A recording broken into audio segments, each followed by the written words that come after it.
I wish you will allow me to lay the petition for House consideration, Your Excellencies. Please go ahead. Any more? Doctor? Thank you, the Right Honorable Speaker. My name is Honorable Dr. Patrick Kumar. I represent the entire people of Ikorekbene, Esienudum, Obodokara Federal Constituency. Mr. Speaker, I have a petition from 74 staff members of Federal University Otuoke, Bayelsa State. Mr. Speaker, with your kind indulgence, may I crave your indulgence to allow me to lay this petition before the House. Please go ahead. Any more petitions? The chairman of the Committee of Deputies.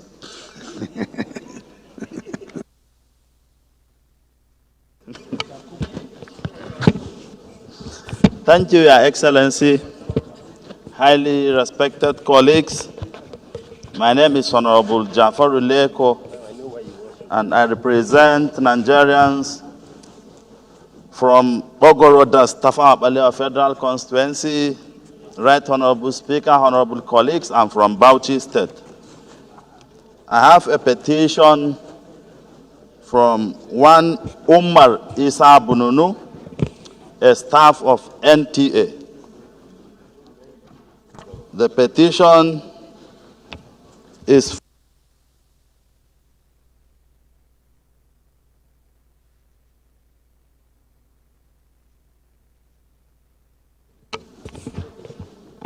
so, sir, may I seek your permission to lay the petitions? Please go ahead. Thank you, Mr. Speaker. Honorable Billy, go ahead. Thank you, Mr. Speaker. My honorable colleagues, I remain Honorable Chief Dr. Billy Famous Adesuwa Asawaru.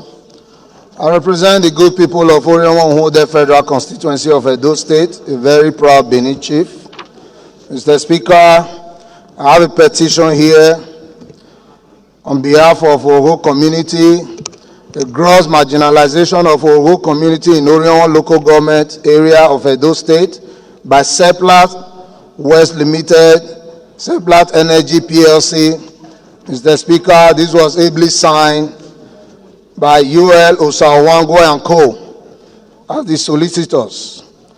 Mr. Speaker, the prayers here is to humbly pray that Mr. Speaker, House of Reps, National Assembly to investigate the complaints of our clients, and consequently, Mr. Speaker, I most humbly call on you for you to intervene to forestall the anarchy, crisis, and restiveness that Seplat West Limited, Seplat Energy PLC is by its conduct orchestrating.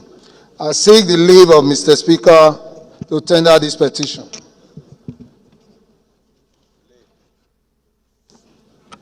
Please go ahead. Thank you, Mr. Speaker. Any more petitions?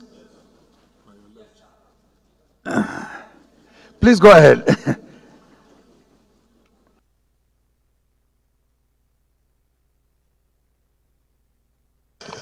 Thank you, Mr. Speaker. Honorable members. My name is Kwamoti Bitrus Lauri. I speak for the people of Jamsa Numan Lamode Federal Constituency. Mr. Speaker, sir, I have a petition from Denja Abdullahi against the head of Federal Civil Service. He alleged that he was unlawfully and prematurely retired, and his prayers that he's seeking for this House to intervene in his petition and return him to service. With your kind permission, Mr. Speaker, I apply to lay the petition. Thank you.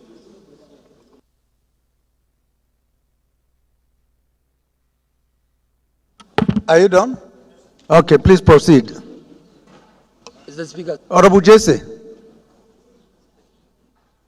Thank you, the People's Speaker. Let Honorable Jesse, are you having a petition too? Okay, after him. Mr. Speaker, Your Excellency, the Speaker of the 10th Assembly, esteemed colleagues, my name is Barrister Jesse Okejo Onakalos. I represent the Nigerians, especially the habit of Lagos, which will resolve. Mr. Speaker, I have a petition here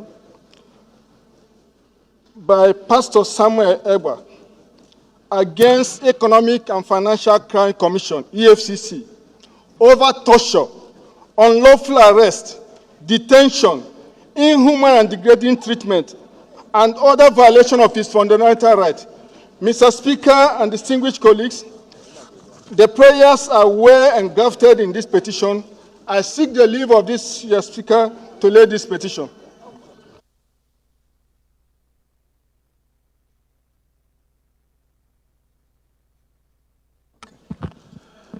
Please go ahead. Honorable Adodo. Thank you, Mr. Speaker. Mr. Speaker, honorable members, my name is Honorable Alhassan Ado Dogwa. Mr. Speaker, I represent the good people of Dogwa, Chudungwada Federal Constituency. Mr. Speaker, I am proudly an APC member in an NNPP-controlled state. Mr. Speaker, honorable members, I have this time around a petition from the Pharmaceutical Society of Nigeria. Mr. Speaker, Kano State Branch. I have this petition, Mr. Speaker, on the ground that this association, in its chapter in Kano, they are being incessantly disturbed and constrained to discharge their business activities unlawfully, sir. Mr. Speaker, they feel their fundamental rights are being trampled upon, their right to movement, right to participate in legal businesses is also being trampled upon. And on this note, Mr. Speaker, they asked me to bring on this petition before you and on the floor of the House of Representatives for justice. Mr. Speaker, honorable members, I so move and I beg your leave. Thank you. You are moving a petition. God bless you, leader. Please proceed and lay it. The powerless will always write petitions. Any more petitions? No more petitions. All petitions are referred to the Committee on Public Petition for further legislative action. Matters of urgent public importance. It's my honor and pleasure to call on Honorable Chinda to move his motion. Honorable Chinda. Thank you, Mr. Speaker, my dear colleagues. Honorable Ogocha, please can you approach the chair? My name is Kingsley Chinda. Mr. Speaker, my dear colleagues, I rise this morning standing on Order 8, Rule 5 of the House Rules to seek your leave that I bring a matter of urgent national importance. And the gamut of the application is that we have read severally in the pages of newspaper and the social media the issues that has to do with a Nigerian who has invested so much to establish a refinery in this country, and he has been complaining that some of the international oil companies, IOCs, are ganging up against him to frustrate him from operating freely. He can no longer get crude locally and then has to be forced to go outside the shores of this country to get crude to refine locally. And I think that that is the nerve center of our country. We should take it as a matter of urgent national importance, look at it and see how we can verify some of the information that are flying out there. Secondly, on the same issue, yes, we're also aware that our country invested 20% into that refinery. And what we have heard is that it is now 7.5%. Whether it is true or not, I think that we should see this as an important national issue to certify the truth behind all this information for Nigerians to know. I therefore pray that you give the necessary support for me to take this matter as one of urgent national importance this morning. Thank you. Any seconder to the first leg, Honorable Gaza. Right. Honorable Speaker, the Batan Karu. My name esteemed colleagues, my name is Gaza Jonathan Befi, and I represent the people of Karu, Kefi, Kokona Federal Constituency of Nasarawa State, and I rise to second the first leg of this motion that it is important and that we should take it as a matter of urgent public importance. I so second, Mr. Speaker. Those in support of this motion should say aye. Those against should say nay. The ayes have it. The second leg. Any seconder to the second leg? Honorable Ibrahim Al-Mustafa. Thank you very much, Mr. Speaker. Honorable colleagues, I remain Ibrahim Al-Mustafa Aliyu, member representing Wunor Abba from Sokoto. I second the second leg of the motion as ably moved by the leader. Those in support of this motion should say aye. Those against should say nay. The ayes have it. Rabuchinda, please proceed. Thank you, Mr. Speaker. My dear colleagues, the matter is on the need to investigate alleged conspiracy by IOCs to frustrate operations and survival of Dangote Refinery and the actual percentage holding of the federal government in Dangote Refinery. The House notes with interest the successful completion and coming into full operation of Dangote Oil Refinery and Petrochemicals. The House also notes that whereas Nigeria is a major oil producing and exporting country, she has for several years continued to import refined petroleum products from other countries to the detriment of the economic well-being of our country. The House notes further that Dangote Refinery, with a capacity of 650,000 barrels per day, is said to be Africa's largest refinery and the world's 7th largest by capacity, and its construction was meant to alleviate the petroleum products needs and accompanying pains faced by Nigerians. The House is aware that recently the management of Dangote Oil Refinery accused the IOCs operating in the country of conspiracy in an attempt to frustrate the smooth operations of the refinery. The House is also aware that the alleged conspiracy against Dangote Refinery relates to efforts by the IOCs to deliberately frustrate the refinery from buying local crude by manipulating and jacking up the premium price above the market price, thus forcing the refinery to reduce output. The House is further aware that according to the management of Dangote Refinery, whilst Nigerian Upstream Petroleum Regulatory Commission, NUPRC, was trying its best to allocate the crude to Dangote Refinery, the IOCs were deliberately frustrating Dangote Refinery's efforts to buy the local crude. The House is concerned that while IOCs are keen on exporting raw materials to their home countries and thus create wealth and employment for their countries, thereby adding to their GDP, Nigeria continues to be a dumping ground for the refined products, thus making us dependent on imported petroleum products. Also concerned that the IOC strategy or plan, which is capable of making Nigeria face higher rate of unemployment and poverty. The House is concerned that there is an urgent need for the federal government and relevant MDAs, including NUPRC, and key stakeholders to support Dangote Refinery to succeed. The House is worried that while federal government of Nigeria subscribed 20% shares in Dangote Refinery, the chairman, Aliko Dangote, claimed that Nigeria was unable to redeem its obligation and now owns 7.2% through NNPC Limited. The House is worried that there is an urgent need to look into these allegations and end or break all forms of dominance and monopoly in the petroleum sector by IOCs and confirm the quantum of federal government interest in the refinery. The House is worried that unless urgent steps are taken by the federal government, as well as investigate these matters and call on the IOCs to order, Dangote Refinery and its operation will be prematurely pushed or forced out of business, and this will not be good for us as a people. The House is also concerned that NNPC Limited is said to be unable to subscribe for the 20% shares that the country ought to own in Dangote Refinery. The House is called to resolve to urge the federal government, NUPRC, NMDPRA, key stakeholders and well-meaning Nigerians to support Dangote Refinery to succeed. Also urge the Minister of Petroleum Resources and all relevant MDAs to immediately take urgent steps and intervene in the matter of crude oil supply to Dangote Refinery. And finally, set up an ad hoc committee to investigate these matters of the inability of NNPC Limited to subscribe for the 20% shares in Dangote Refinery and lack of supply of crude to Dangote Refinery and report back to the House within 4 weeks for further legislative action. I so move, sir.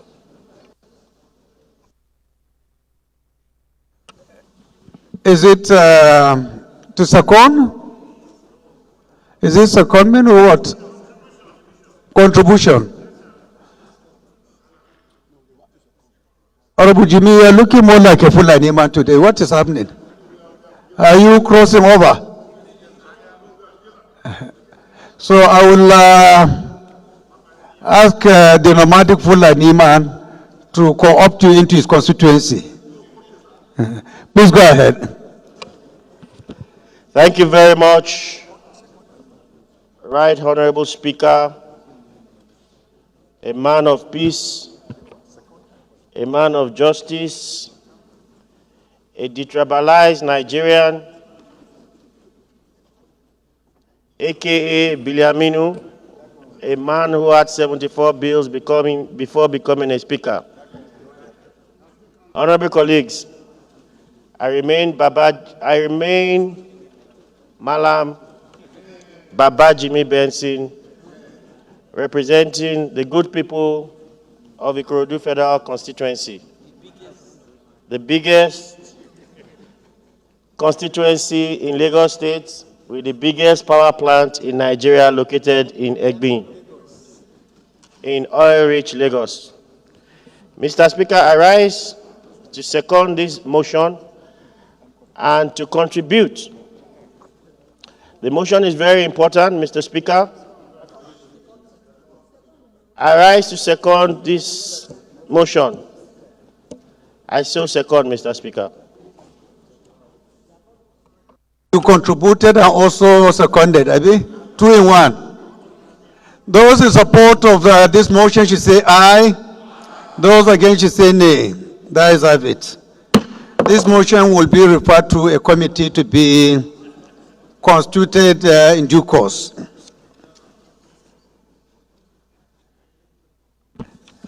The next matter of urgent public importance is coming from Honorable Umar Shehu Ajilo. Is Honorable Umar around? Please go ahead. Mr. Speaker.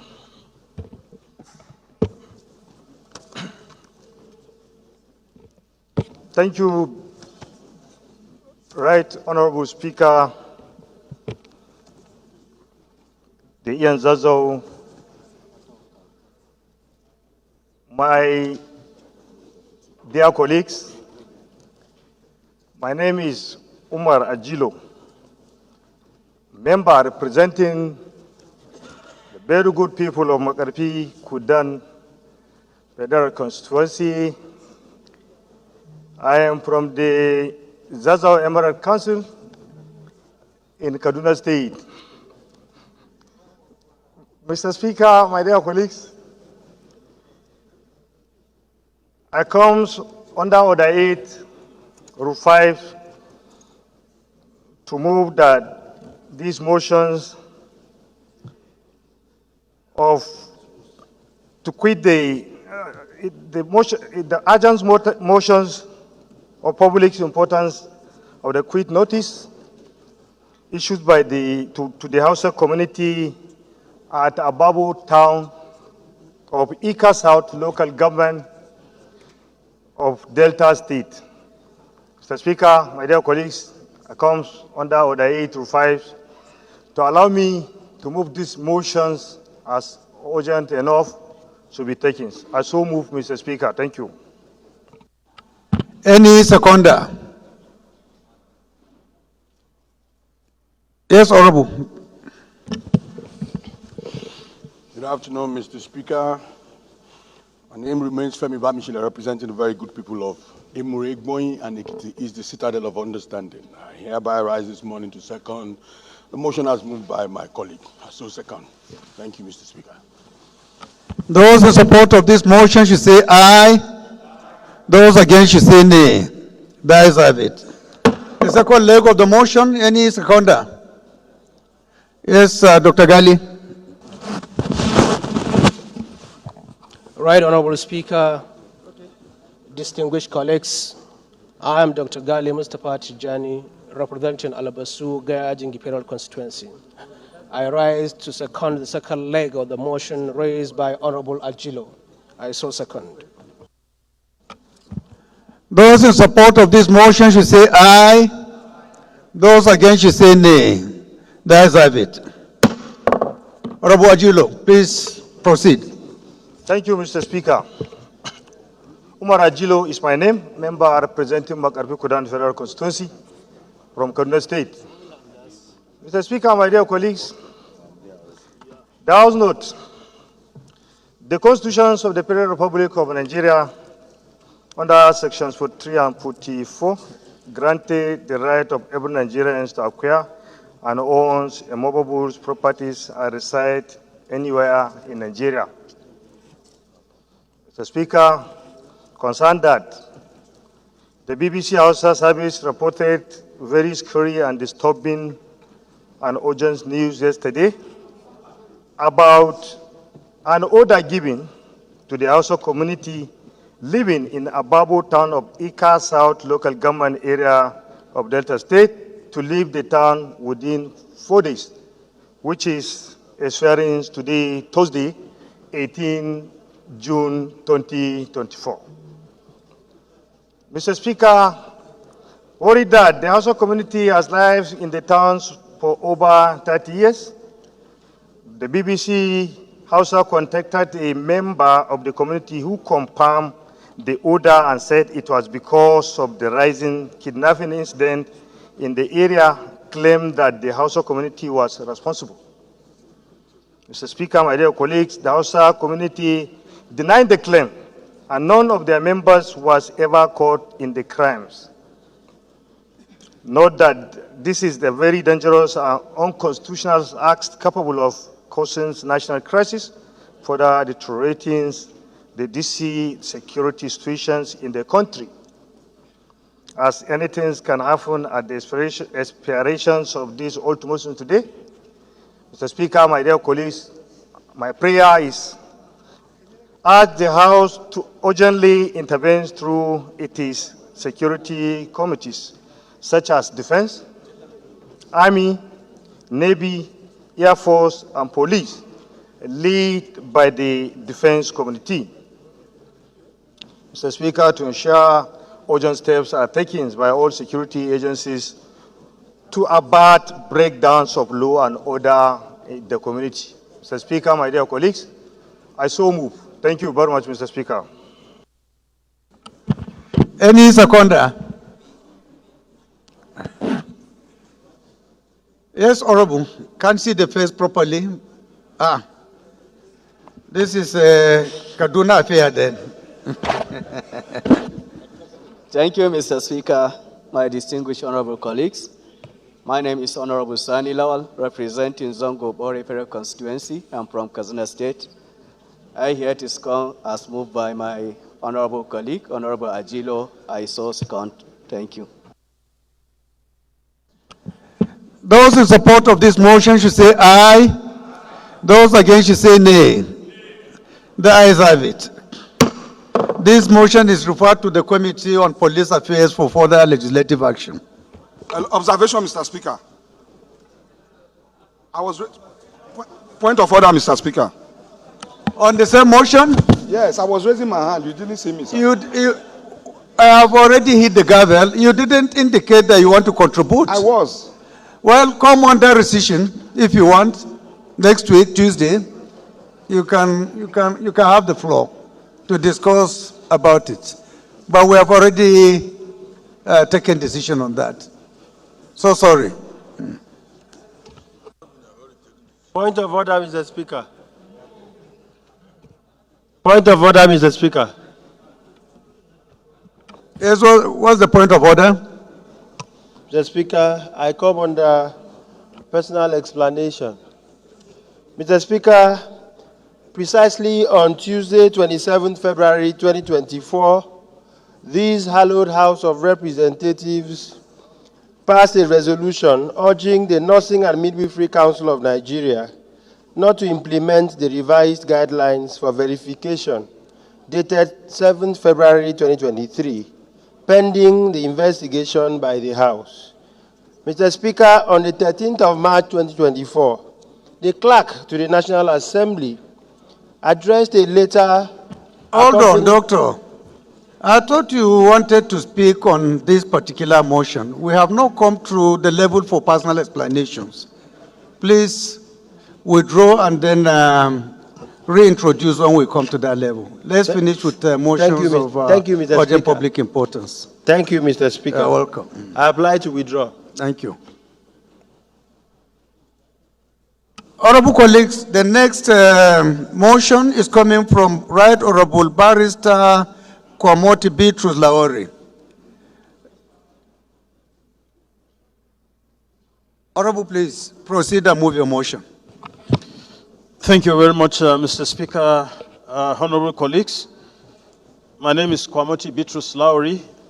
I speak for the people of Jamsa Numan Lamode Federal Constituency. Mr. Speaker, I have a matter of urgent public importance. This matter is on the need to investigate the directive given by the police on the Central Motor Registration and the short time given for compliance, and why this decision is coming at this time, given the volatile nature of things we are in now.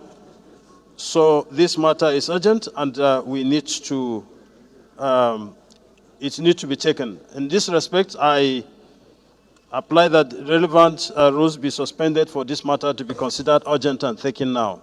Thank you, Mr. Speaker.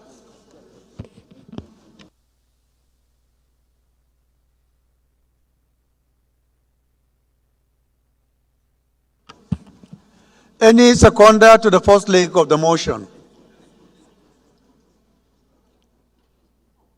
Engineer.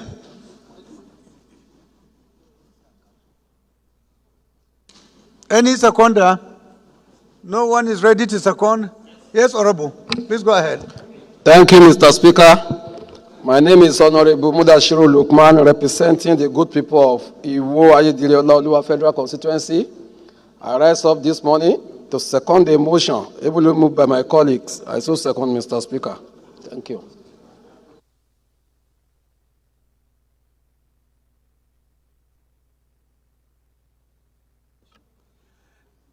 Those in support of this motion should say aye. Those against should say nay. That is have it. The second leg of the motion. Any seconder? Honorable Zaidu, can you kindly help us second this, but give us the subject matter for records? Thank you, Mr. Speaker. My name is Honorable Said Musa Abdullahi. I represent the people of Bida Gwakokasha Federal Constituency. Mr. Speaker, I'm from Niger State. Mr. Speaker, as instructed, I rise to second the motion as ably moved by my colleague. Thank you, Mr. Speaker. Which motion is that, Honorable Zaidu? Mr. Speaker, I'll need to refresh my memory. It has escaped your memory. God bless you. Thank you. Those in support of this motion should say aye. Those against should say nay. That is have it. Honorable Komoti. Thank you, Mr. Speaker, please. Honorable members. My name is Kwamoti Beatrice Laori, representing Jamsa Numan Lamode Federal Constituency. Mr. Speaker, this is a matter of urgent public importance on the need to investigate the enforcement of electronic Central Motor Registration Certificate by the Nigerian Police. The House notes that Part 2, Section 3 to 6 of the Nigerian Police Act 2020 deals with the establishment, composition, and duties of the Nigerian Police Force, and such duties did not include revenue generation, whether expressly or impliedly. Also note that while the National Identity Management Commission, National Information and Technology Development Agency, Nigerian Immigration Services collects biodata of Nigerians for various purposes, including national planning and national security, the Federal Road Safety Corps and the vehicle inspection offices across the states include FCT, are the agencies whose functions include vehicle registration, licensing, and driver's licensing. aware that the Federal Capital Territory Road Transport Regulation of 2005 explicitly provides for registration identification marks of vehicles, licenses for vehicles, special trade license, operational license, driver's license, and FCT driver permit, etc., similarly to the Lagos State Transport Sector Reforms Law 2018. None of the regulations mandate the Nigerian police force to issue any central motor registration certificate, either manually or electronically on its behalf to vehicle owners. Also aware that though Section 14 of the Federal Highway Act 1971 permits the Nigerian police to obtain the name, address of vehicles owners upon suspicion of offense committed, it is only for the purpose of investigation, and that doesn't confer on the Nigerian police the authority to issue any central motor registration information system certificate. Concerned that the development and hosting of the website and the directing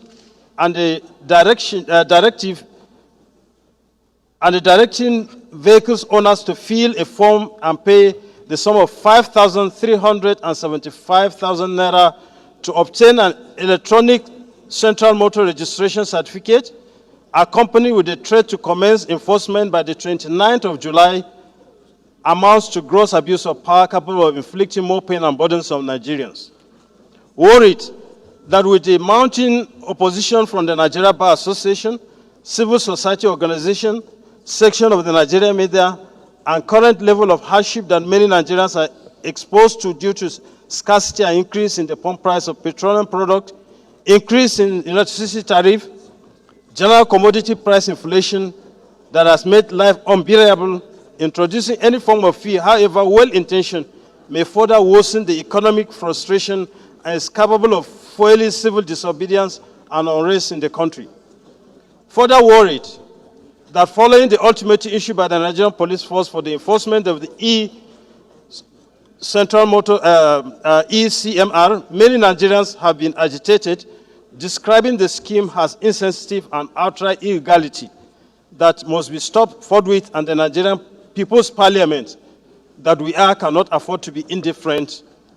Hence, urge the House to resolve to direct the Inspector General of Police to suspend the scheme forthwith and shut down the website used for the registration to escalate the negative public reaction generated. 2, mandate the House Committee on Police Affairs to investigate the expediency of such ill-timed scheme, given its tendency to threaten the fragile peace, law and order in the country. I so move, Mr. Speaker.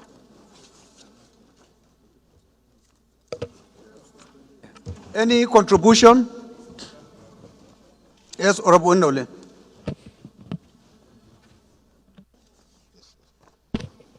Mr. Speaker, distinguished colleagues, my name is Sinole Naji. I'm from Enugu State. I represent in Kano East West Federal Constituency. Mr. Speaker, I am aware that a couple of days ago, the IG of Police, Inspector General of Police, suspended this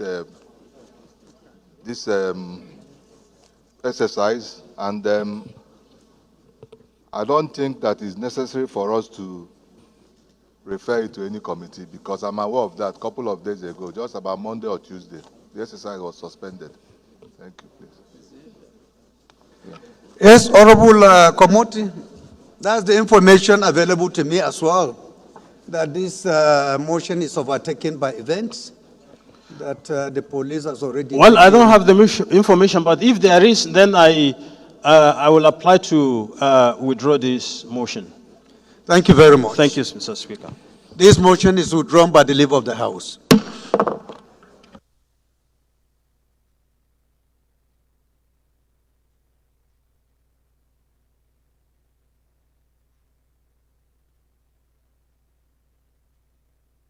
Leader, we have tons of motions that we were unable to take yesterday and the previous sitting days.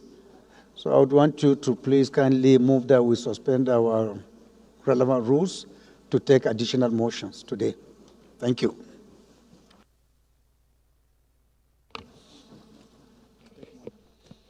Mr. Speaker, Professor Julius C. Hanvere, OON, DSSRS.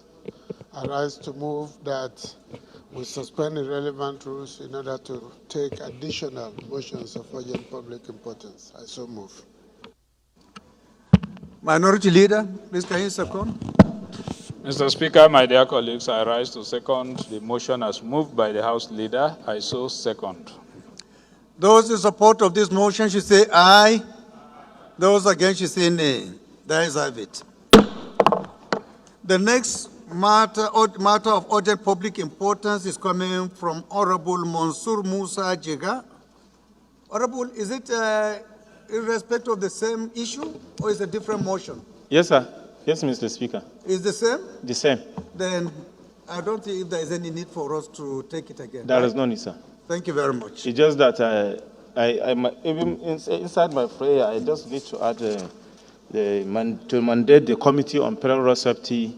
If the subject matter to is monitor already compliance. overtaken by event, your prayer cannot hold.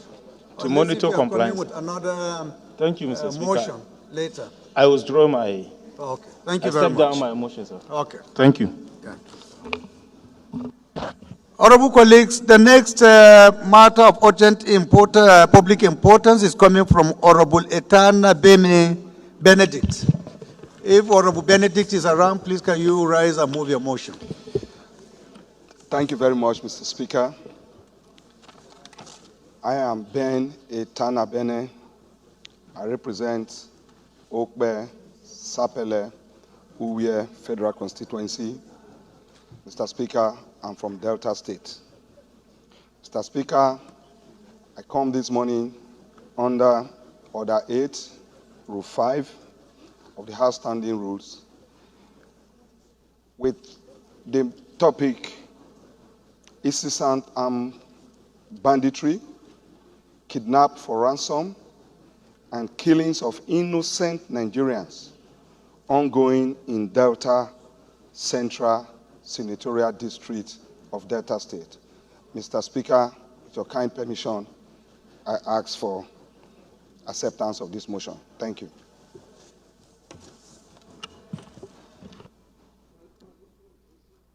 Honorable Sadosoli, can you second this motion?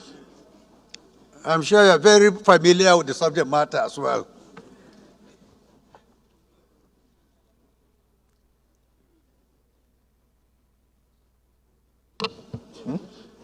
Mr. Speaker, I rise to second the motion ably moved by my kind colleague. I so second, Mr. Speaker. Those in support of this motion should say aye. Those against should say nay. The ayes have it. The second leg of the motion, our brand new leader who just came back from Sabatica, can you second for us? I'm sure members will be very happy to hear from you. Or should we also go further in asking her to tell us the subject matter? I don't think if it is necessary, right? Not necessary. Thank you, Mr. Speaker. But address yourself properly. The Ian Zauzau Agbakin of Isekiti, Onuno Kuroha of Igbo land. My highly respected colleagues, my name is Right Honorable Dr. Princess Otumba Yeyoba Hajia Ijaya Adewumi Oriyomi Ononuga. I represent the highly respected people of Ikene, Shagamu, and Remo North. I am from Ogun State, and I stand to second the matter of urgent public importance, as ably moved by my colleague. I so second, sir. Those in support of this motion should say aye. Those against should say nay. The ayes have it. Honorable Benedict, please make it brief because we have so many. Thank you very much. If you can just go Summarize. to the title and then your prayers. Okay.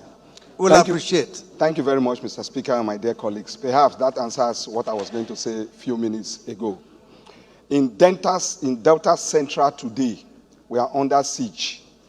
There are herdsmen that are living in all the bushes, forests, And what they do now is a new trend of coming on the highway and open fire on vehicles that are carrying people from one destination, to another. They kill people, force the vehicle to a stop, and carry all the occupants into the forest. Mr. Speaker, this area includes immediately after Saple, where personally I escaped, like 3 weeks ago. Around between Agbaro and Ugeli is another dead end. From Unweru to Bomodi Junction on the Port Harcourt East-West Road is another dead junction. Along, I don't want to mention the area my dear colleague, said, Abavo area. They stay in the bushes and they just open fire, to kill people and kidnap people for ransom. Mr. Speaker, I'm curious that these assailants are having field days, especially that around those areas you have police checkpoints, yet nothing is, happening. It has become so frightening.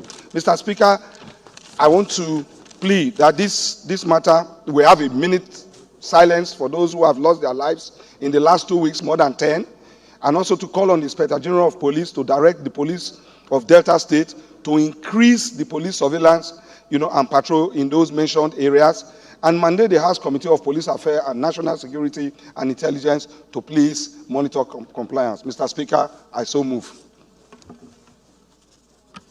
Any seconder to this very important motion? Is it Honorable Peter there? With the cap? The cowboy. Yeah, please go ahead. Can't see the face very well. Thank you, Mr. Speaker. My name is Honorable Victor Obuzo. I represent the good people of Ahoda West, Ogba, Igbema, Ondoni Federal Constituency. I'm from Rivers State, Mr. Speaker. I rise to second the motion as moved by my honorable colleague, Etenabare. I so second. Those in support of this motion should say aye. Those against should say nay. That is of it.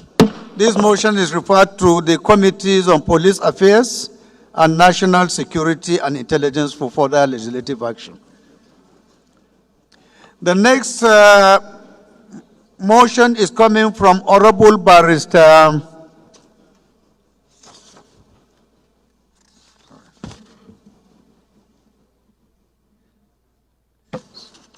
sorry, there's a mix-up. I think Honorable Benedict, your prayer is for House Committees on Emergency and Disaster Management, right? Yes, Mr. Speaker. So please, a retraction for records. The first one is different, Mr. Speaker. Oh, it's different? Yes, Mr. Speaker. Okay. So I'm in order, right? Yes. Which one did you take out of the two? The one on security. On security. Thank you. We can't grant you two opportunities on the same sitting day. So the other one will be taken up later. Thank you for your kind approval, Mr. Speaker. The next motion is coming from Honorable Barrister Jesse. Okay? If Honorable Jesse is around, please can you rise and move your motion? Thank you, Your Excellency, the Speaker and the People's Speaker, my esteemed colleagues and beautiful colleagues. This morning, Mr. Speaker, I invoke Order 805 of the standing rules of this Honorable House to seek that the House suspend its rules to provide this matter before this House of urgent public importance. Mr. Speaker and distinguished colleagues, the mainstay of this matter of public urgent importance is to raise a motion of the urgent need to activate Section 2 of the Establishment of Armed Forces Reserve Act on the growing insecurity and to show that the Armed Forces Reserve, which already in existence, be activated to help in response to the insecurity challenges in our country. Mr. Speaker and distinguished colleagues, I create the indulgence of this House to enable me to move this important motion in the light of insecurity in Nigeria. I so moved. Any seconder to the first leg? Honorable Gwale? Thank you, Mr. Speaker. Honorable colleagues, I am Garba Ibrahim Muhammad. I represent Gwale Federal Constituency. Mr. Speaker, I am from Kano State. I rise to second this motion, ably moved by honorable colleague today, and I so second, Mr. Speaker. Thank you. Those in support of this motion should say aye. Those against should say nay.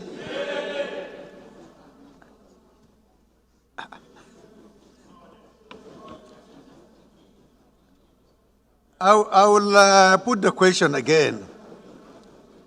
Those in support of this motion should say aye. Those against should say nay. The ayes have it. Second leg of the motion. Second leg, Honorable Falake, can you help us second the second leg of the motion? As the leader of the Southwest.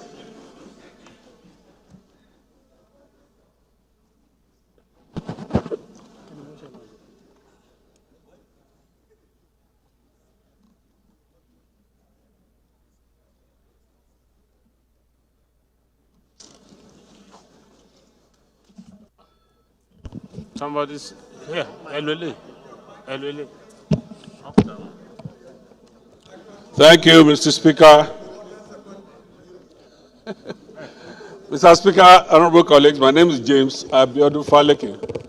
I rise as instructed by Mr. Speaker to, even though this motion to me is not urgent, but I rise to second as directed, Mr. Speaker. Thank you, sir. God bless you. Thank you very much. Those in support of this, it has already been, okay, those in support of this motion should say aye. Those against should say nay. The ayes have it. Honorable Jesse, please summarize. Mr. We Speaker and cannot take distinguished your colleagues. motion wholly, so summarize and go to the prayers, please. Yes, Mr. Speaker, in 2 minutes, I will summarize the entire body of the. Mr. Speaker and distinguished colleagues, the essence of this motion is to address the height of insecurity in Nigeria. Mr. Speaker and distinguished colleagues, all over the world, in the United States, in Canada, in South Africa, there's what we call Armed Forces Reserve, which is meant to be a pushback, a bulwark in the area of insecurity. Mr. Speaker, I must say that in the United States, we have over 1.3 million reserves. And those are the people that are being called upon at a difficult time. In South Africa, we have 580 reserve soldiers who are not regular soldiers, but are standing by and trained for in case of emergency. And even in Ghana here, we have a reserve soldier. And Nigeria Armed Forces Act have a provision for reserve.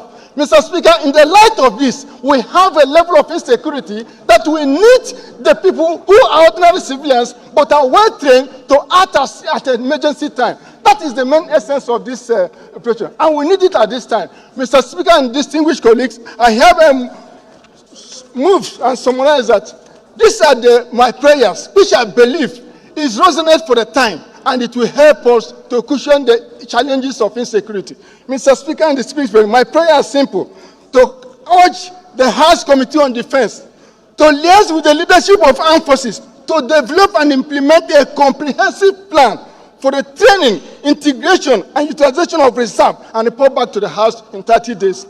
To urge the House Committee on Defense to immediately step up to activate the armed forces that is already established in the Act. So that to urge the Committee on Appropriation to make necessary budgetary provision in 2025 budget to ensure that the Armed Forces Reserve are fully implemented in this country. Mr. Speaker and distinguished colleagues, I hereby seek your support and crave your indulgence to support all this important motion. Thank you for this opportunity.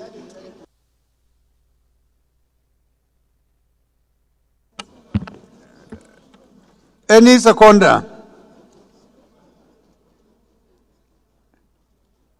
Is it Honorable Rotimi? This is look-alike, Mr. Speaker. Please go ahead. Honorable Speaker, my name is Honorable Tese Ugbo. I represent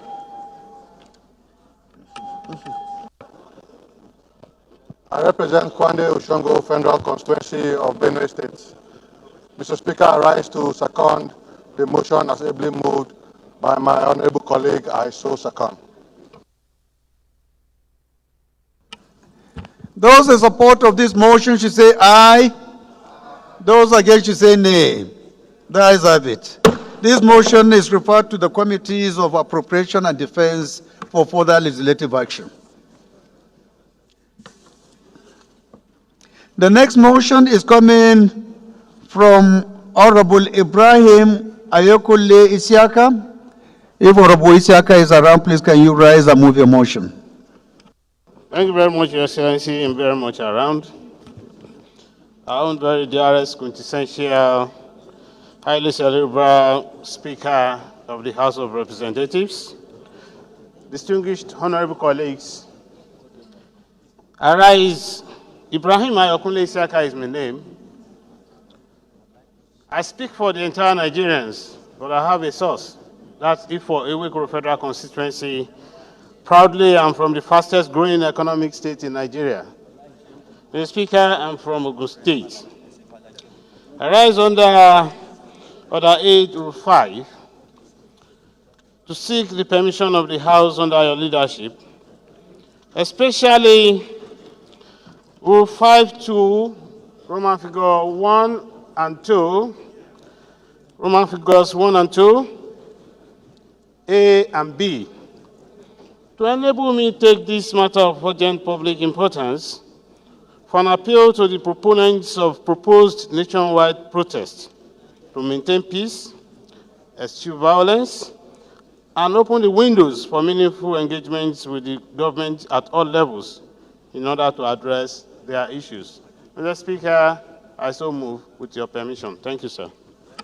Any seconder to the first leg?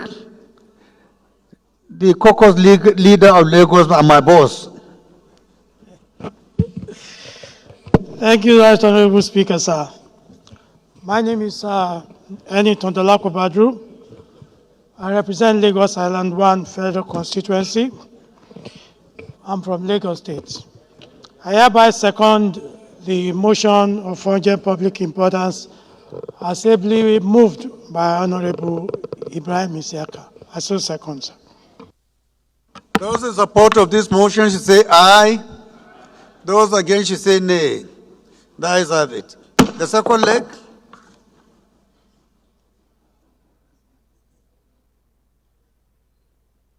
The D. Or I should complete it. No, sir. Thank you, sir.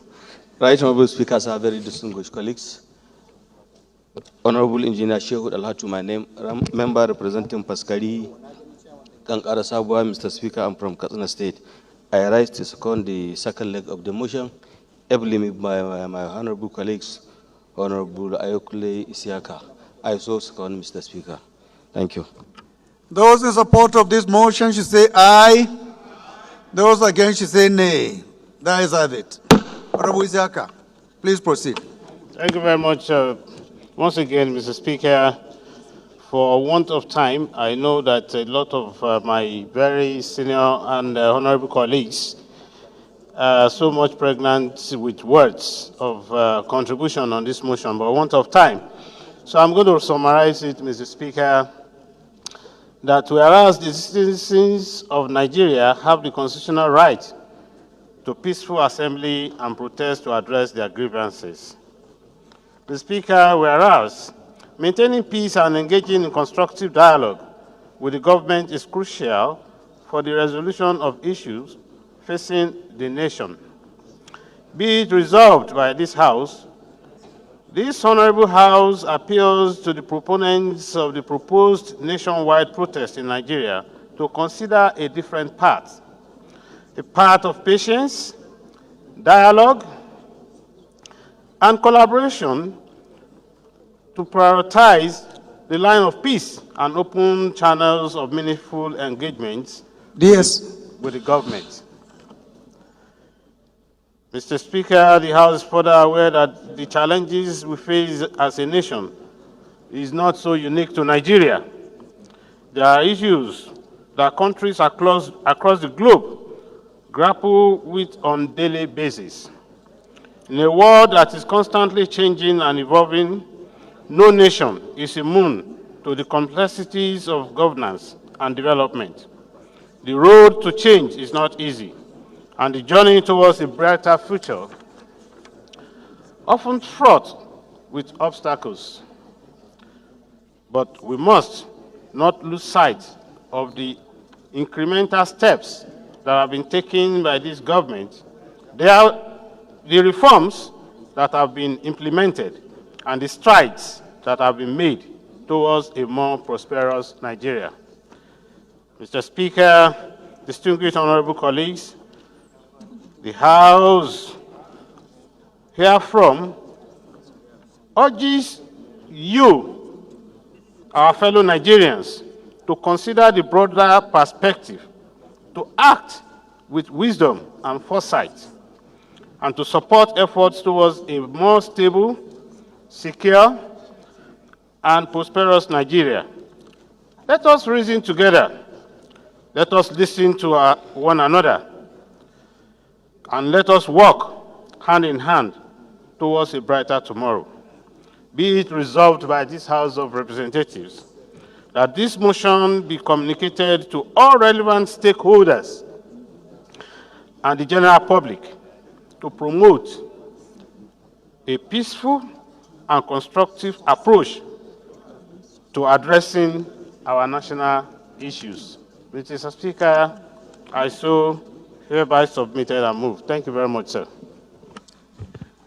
Before I put the question, let me take some few contributions. The DS, please. Thank you, Your Excellency, the Speaker of the 10th Assembly. Dear honorable colleagues, my name is Benjamin Okezie Kalu. I represent the good people of Nigeria, starting from Bende Federal Constituency. Mr. Speaker, I'm from Abia State. I rise to support this motion, all-important motion, timely motion, reasonable motion, nation-building motion.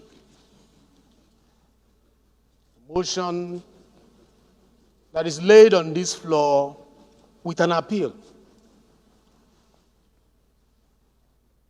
It's only a man who is patriotic, who believes in nation building, who presents such motion. So I thank you, Honorable Isiaka, for being sensitive as a leader in Nigeria. I know many of us here are sensitive. Many of the representatives here are passionate about our country. That was why we left all the things we are doing to come to be part of a government that will grow our nation. We have a problem. It is not in doubt, Mr. Speaker. There is no member here who disagrees with the point that there is a problem in Nigeria. But also there is no representative here who doesn't believe that problems that we refer to did not just arise overnight. It is a compilation of years of difficulties that piled up. There's an agreement in our mind also that 1 year is not enough to resolve Hydra-headed problems. And as a solution hub, what we are here to do is to find the best plug to fit into the hole that will soothe the pain of Nigerians. Nigeria is bleeding, we agree, we are also Nigerians. So I want to join the prayers of this motion to speak to the people of Nigeria. You are crying is right. Your complaint of hardship is right. But is the solution found in carrying placard and lining the streets? Is the solution found in copying a country lesser than us? The references that are made today to Kenya and all the rest of them, they are smaller country to Nigeria. We are giant of Africa. We must provide solution that is better and sustainable and lasting. That solution is not found in our children being killed on the streets while protesting.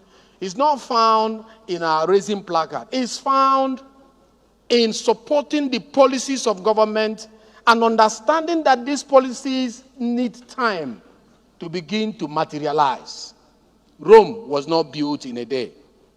In 360 days, the president of this country have not rested, have not gone on jamboree, has not gone to pursue shadows. He has been deliberately, intentionally laying foundation for a nation that needs that stability. And we have been supporting, and I thank the parliament for all the support. We have been giving support to all the policies of government with one single agenda in mind: the people, and the people. How to make our people better. And I want to say that we should support this motion, not only in this house, but in our various constituencies. Mr. Speaker, Ian Zauzau, the lover of peace. It's about time we take the message to our various constituencies and begin to appeal to them to be a little patient. Mr. President did not mince word when he said there will be difficult times, but it will not last forever. It is delayed gratification for greater gain. Let us wait a little longer. Let us not go to the streets. Hope is coming. We, your parliamentarians, are making sacrifice. Mr. Speaker, I want to appeal. Even if it means cutting our salary to help with the provision of food for our people who are hungry, I want to appeal that the House look into that. I know our salary is not much, but even if it means we did that in COVID. During COVID, we cut our salary. We slice our salary and we help the people. This is a time that is calling for sacrifice. And I'm sure these people here are willing to make sacrifices for our people. Let them consider our appeal. Mr. Speaker, a gentleman here called me this morning, a member of the parliament. He said, we are young parliamentarians. We want to go to appeal to Nigerians, even if it means kneeling down, asking them to be a little patient. And this parliamentarian is not from APC. This parliamentarian is from opposition party. He said, I'm young, like those who are agitating. I am on social media, like those who are agitating. But I know the effort we are making here to make the nation great. If it means kneeling down to them, we will kneel. The parliament is calling on Nigerians. Please, bear with the government a little longer so that these policies will begin to see the light of the day. Thank you as I appeal to this House to in one voice support and be willing, if the leadership calls, for us to make sacrifices with our salary. Just a little pain for us to be able to provide food for our people. Thank you very much. Thank you, DS, for your immense contribution. I recognize Honorable Jaha. Thank you, Mr. Speaker, honorable colleagues. I'm a Jaha Baba of Chibok Dambo, Goza Federal Constituency. Mr. Speaker, working alongside and in the same line with the previous speakers, I want to use this opportunity to appeal to all Nigerians, particularly the younger ones, the youth, the women, the vulnerable, that it takes a reasonable period of time to correct what has been damaged for a reasonable period of time. But remember, tough times do not last forever, but tough men do. And there is always a light at the end of every tunnel. Mr. Speaker, honorable members, this government is only 1 year old. We are appealing to our young men to give the government the benefit of the doubt, bearing in mind the people's-oriented policies, programs that is laid down or that are laid down for this government to pursue, especially in the area of school and students' loan. Just yesterday or day before yesterday, the President launched, under the distinguished leadership and chairmanship of a distinguished financial engineer and banker, Jim Ovia. And they stated it categorically that in the next 1 or 2 weeks, students will be allowed to have access to apply to that, and checks have been transmitted or presented to some schools in the country. Secondly, Mr. Speaker, honorable members, we should understand that the current president being spearheaded by Senator Asiwaju Bola Ahmed Tinubu is a democratically elected president, and he has been a Democrat substantial part of his life. You cannot go to market and buy integrity. You cannot go to market and buy position. Asiwaju has been working on that, and I don't think he can do anything to destroy his hard-earned reputation and democratic capabilities. We should give him and any other stakeholder in this government the benefit of the doubt, so that at the end of the day, we can come out of the quagmire the country is in. In addition to this, I am calling on the collaboration between the tiers of government, the federal, the state, and the local government, to be on the same page to bring an end to the current crisis we are facing. Lastly, I want to use this opportunity.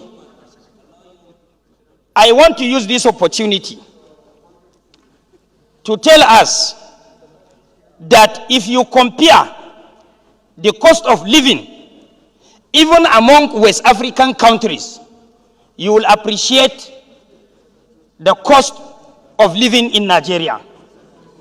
The reason why I'm saying this, I'm telling you the truth. You can go and confirm. It's there in the public domain.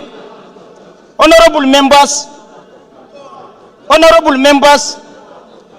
I am neighboring a Cameroon Republic from my constituency, and is the immediate country from my constituency. For you to have a haircut, in Cameroon Republic, it will cost you nothing less than 15,000 naira. But today in Nigeria, there is no saloon that you can pay more than 5,000 naira. We must appreciate this.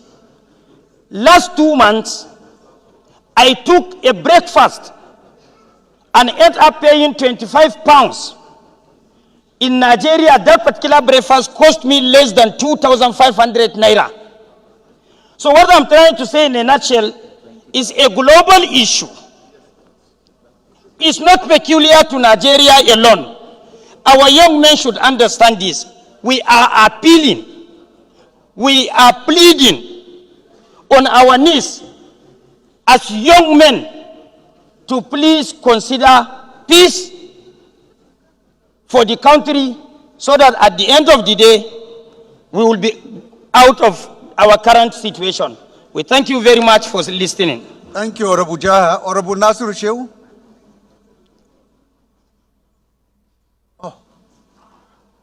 Right Honorable from Sokoto. I am Comrade Bashir Usman Goro, not Nasir Shehu, Mr. Speaker. Thank you very much, Mr. Speaker, honorable colleagues. Honorable Comrade Bashir Usman Goro is my name, representing Garagwaranyo Pearl constituency from Sokoto State. Mr. Speaker, This issue is a critical issue, and it's timely for this hollow chamber to discuss this matter. I'm a young man.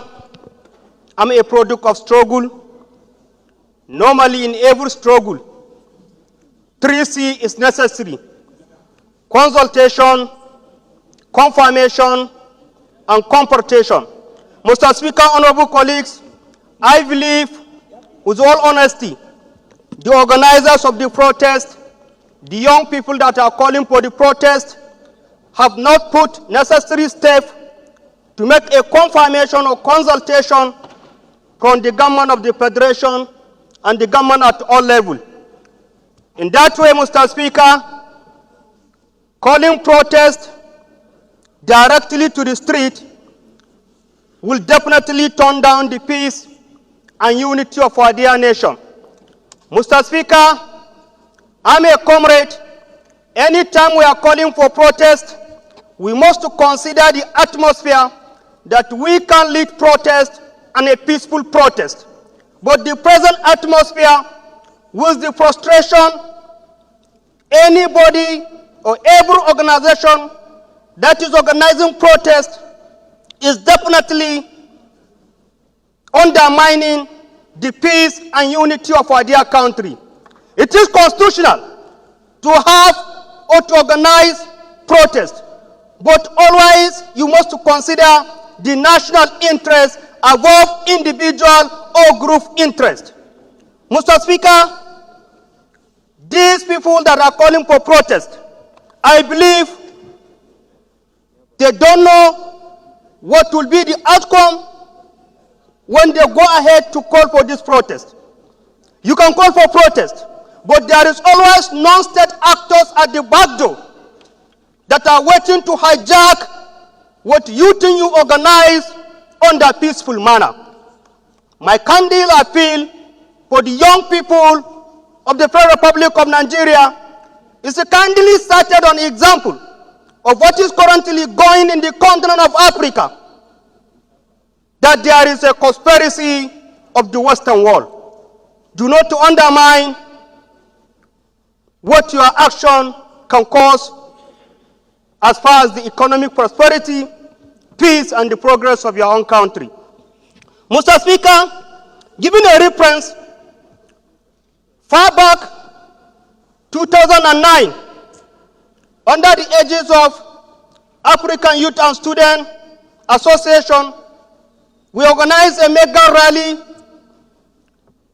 in Sudan, trying to showcase what we believe is unacceptable policies across the African country.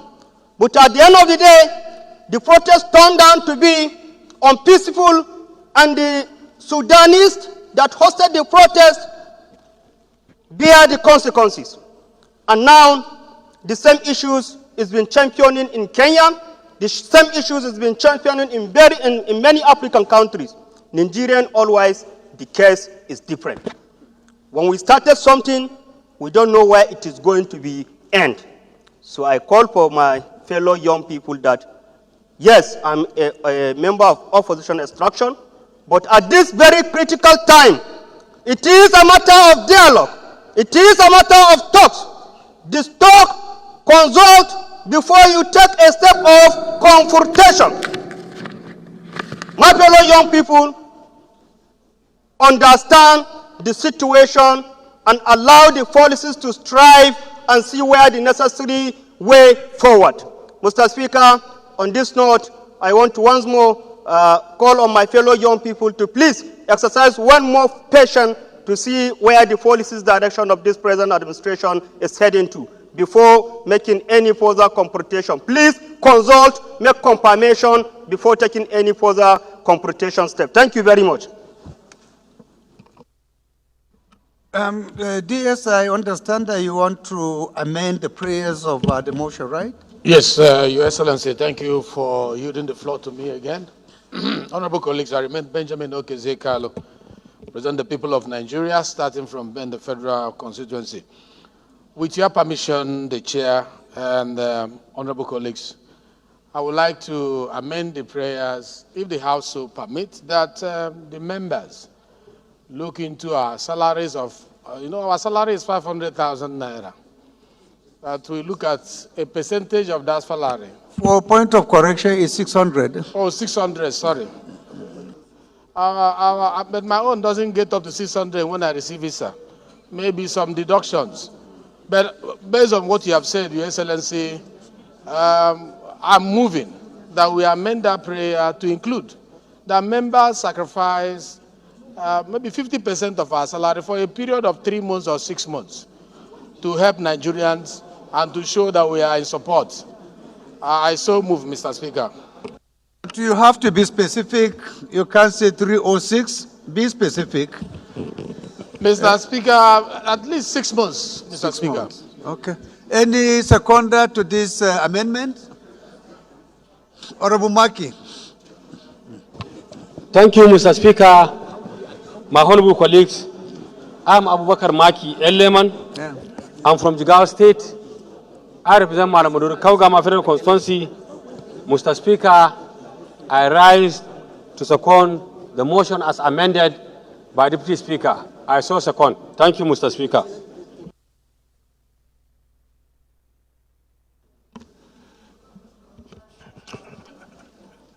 Mr. Speaker, point of order.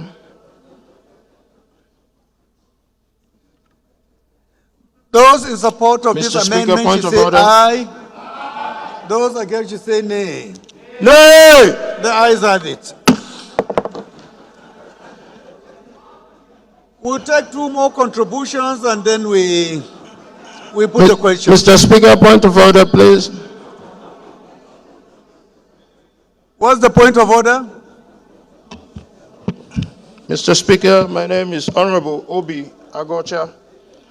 I represent the good people of Ikuano, Umahia North and Umahia South. Mr. Speaker, I come under Order 6, Rule 2. Mr. Speaker, most of us that sit in what I call the backbenchers over here, we are barely recognized in any conversations or debates in this House.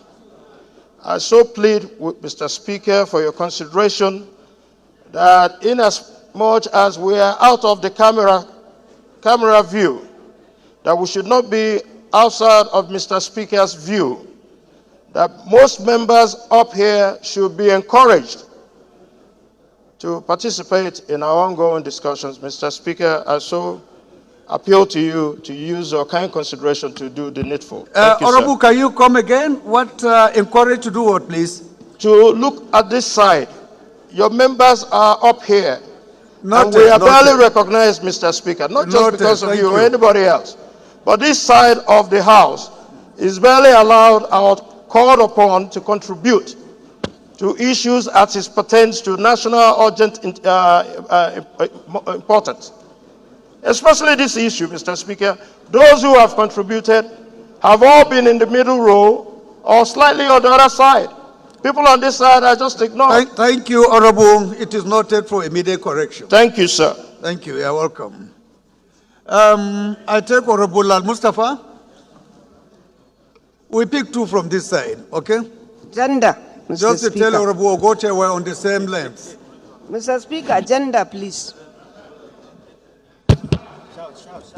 Mr. Speaker, gender.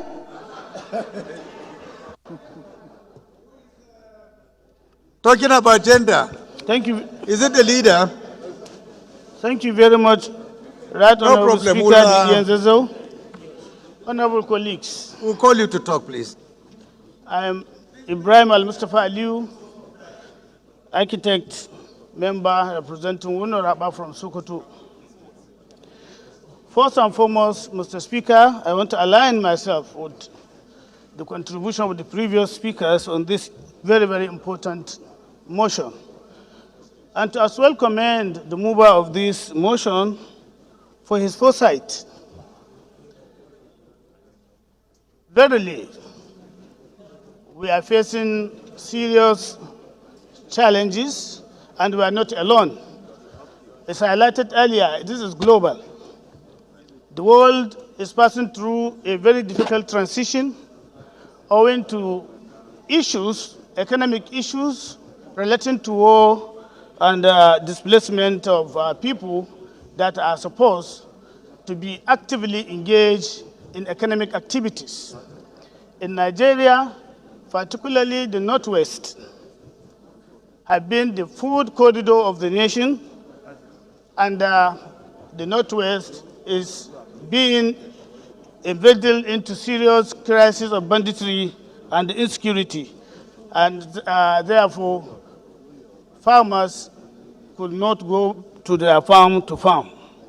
This created a difficult situation where food is becoming increasingly very, very expensive and unaffordable. This call for all these issues relating to coming up to protest, of course, is a constitutional matter. You have right to protest, our young men. But the nation first. We should be patriotic. We should be nationalists. We should consider our beloved nation. So my appeal to our teeming young men out there of purpose and conscience, please and please consider your country first, Nigeria. Our leader, Aswaju, as you see him with his demeanor and disposition, is all about coming out with programs and activities that will raise the standard of Nigerians, particularly the youth. Students have been taken care under the issue of the student loans, and I'm sure it's going to be implemented in due course. Even on food issues, Mr. Speaker, just last week when we had the caucus meeting, we had a good news that the federal government is intervening to bring in food so that at least the price of this food, that is a very important factor in the whole discourse, will go down and people will be able to have what to eat. But I will suggest, Mr. Speaker, that you and the leadership of the National Assembly should engage the leadership of these groups, if they are none, because we cannot deal with those that will camouflage under a hitherto legal process and create mayhem in the country. If these leaders are known, engage them for discuss. Understand their plight. If it means you going around the geopolitical zones, Mr. Speaker, I think it's worth it that you move around to engage the youth and tell them the National Assembly, particularly the House of Reps, is with them in this issue, but they should consider that first they are Nigerians.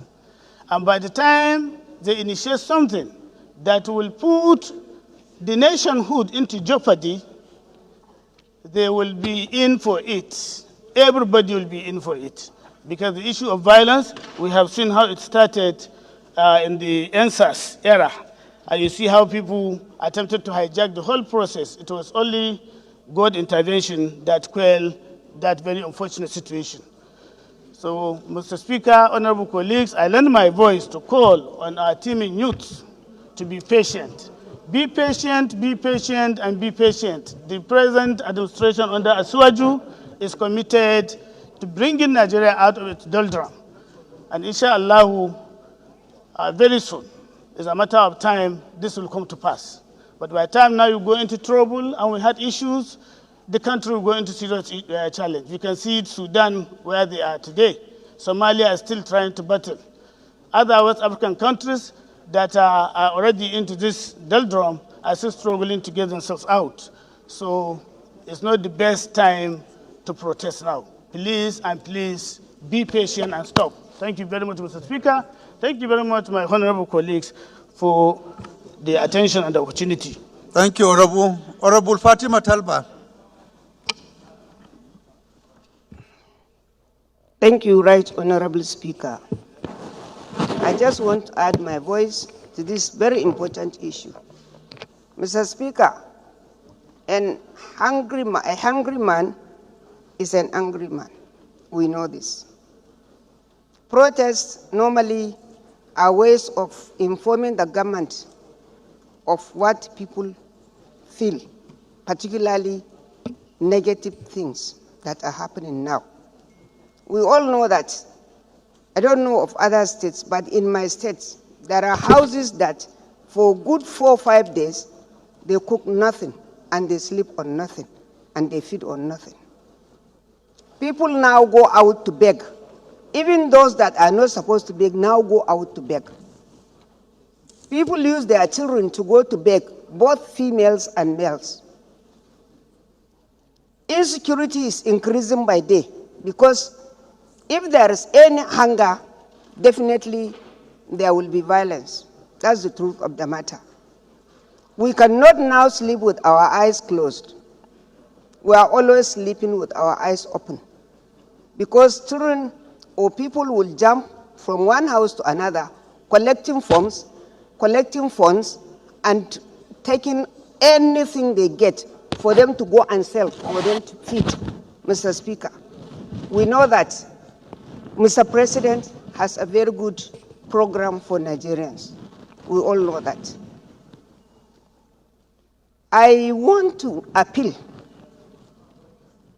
to those that are instigating this protest, because I believe there are people behind this protest. It's not that people are just doing it by themselves. And I think DSS must work hard to find if they can at least be able to scout and get those people that are instigating or the leaders of these protests so that they can we can dialogue with them. Let's talk to them. There is no any meaningful achievement in any world without peaceful coexistence. And Mr. Speaker, we know that the hunger is so very much that we just have to do something about it. We cannot tell them not to come and protest when we don't tell them what we intend to do. We have to have a program. We have to tell them that really Nigeria or country is going to do something about this. Today I saw Mr. President has sent in to states 2020 trucks of rice today. Let's hope that the rice will reach the people, because normally things that go to state don't reach the common man. That's the truth of the matter. Not all the people that are targeted get what is in the market. I mean, what is brought by governors or by the states. Talba, please can you quickly summarize? So thank you, Mr. Speaker. I just want to tell you that there is a need for dialogue with the groups, and there is a need to find out the instigators and make them see reasons. And I also want to appeal to those that are coming out for the strike to please shield their swords and let there be peace. Thank you, Mr. Speaker. Thank you. Thank you so much for your contribution. Doctor?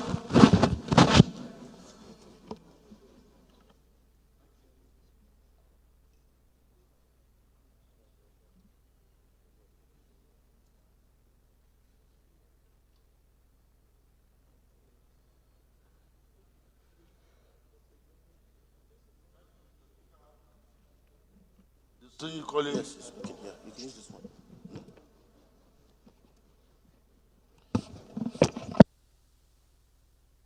Ahmed Yinka Aluko, PhD. Mr. Speaker, I rise this morning to make contribution to the EU. Honorable Alims, can you stand up for recognition? On the floor, sir. Honorable Alims, please can you stand up for recognition? Thank you very much. You can sit down now. Mr. Speaker, as sensitive as this motion, we have discussed extensively, appeal to the organizers of this protest, but we have not actually addressed the issue of the need for the government to do more to ameliorate the sufferings of the people. An angry man is an angry man, and there is need for the prayers too to address the side of the government. Some days ago, we were talking about the need for the government to make adequate financial provisions for most of their populations. These are some of the areas that can ameliorate the sufferings of the people. On the area of the students, a lot of students, even within their campuses, have demonstrated on the need for them to reduce or to stop the hike in the increase of school fees. And some of these things happens to fall on the deaf ear of the government because nobody is addressing their issue, not even the university communities. And generally speaking, there is need for government to do more. There is need for government to try more than what they're doing to ensure that people's sufferings are reduced and they see them as good and leading examples by maintaining a low-key life. Because to somebody who is angry and sees a lot of people going about, those in government, with convoys of exotic cars, they will not be happy. Then there is need for proper dialogue with the laborers. So I'm sure since the last time they had discussion on the issue of minimum wage, nobody is attending to any other issues again about them. So they feel neglected. So there is need for this House to put in the prayers of these critical motions that the government should do more to ameliorate the sufferings of Nigerians. Thank you.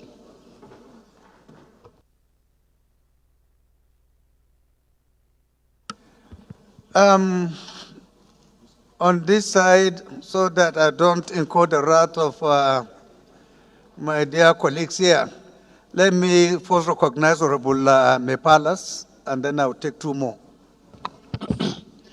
Thank you, Mr. Speaker. Honorable colleagues. Kabiru Ahmadu Mepalas is my name. I represent the entire people of South IP Federal Constituency. Mr. Speaker, I'm from Zamfara State.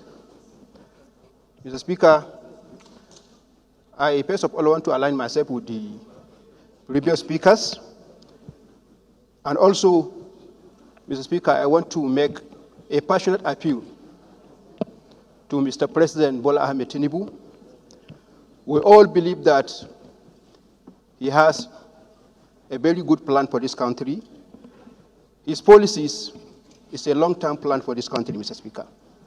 Mr. Speaker, we need a very short-term plan, considering the emergency situation we're in. We are not praying, Mr. Speaker, if we allow this protest to take place or escalate, Mr. Speaker, we don't know where it stops. Mr. Speaker, just now, we cut our salaries. Mr. Speaker, I want to appeal to executive to do so, from Mr. President to Vice President to ministers to chief executive officers of MDS and parastatals. Let's all of us cut our salaries, put the money in government copper, provide short-term solutions to this problem, Mr. Speaker. People are hungry outside, Mr. Speaker. Even if it warrants to slash the cost of petroleum, revert back the hike of electricity, Mr. Speaker. Provide food, Mr. Speaker, for the people. If we can be able to provide these short-term plans, Mr. Speaker, I believe these young Nigerians will be ready to surrender and decline this planned protest, Mr. Speaker. This is my point, Mr. Speaker. Thank you. Thank you, Honorable Chair. Honorable colleagues, sorry for supporting the position of the Deputy Speaker. I think this is the way forward for now. Thank you so much for bringing this up. I would want to recognize, right, Honorable, please go ahead. Thank you. Thank you, Extreme Mr. Speaker. Extreme men, yes. Thank you so much, Mr. Speaker. My name is Ngozi Okolie. I represent Aniocha Oshimili. I'm from Delta State. My dear Speaker, my dear colleagues, there is serious hunger in the land. And I think we should all come together to try to solve this problem. This has past time of politics. This has past time of blaming one person. I think the leadership of this country should please look for those people who will join hands with them to see how well we can solve the problem facing this country. There are people who have been in these positions before, and they were able to manage the problems of this country. It has past time of being proud. Let us remove pride. Let us remove selfishness and invite people who truly would help to manage the economy of this country. I know our dear president is trying his best, but he's just one single human being.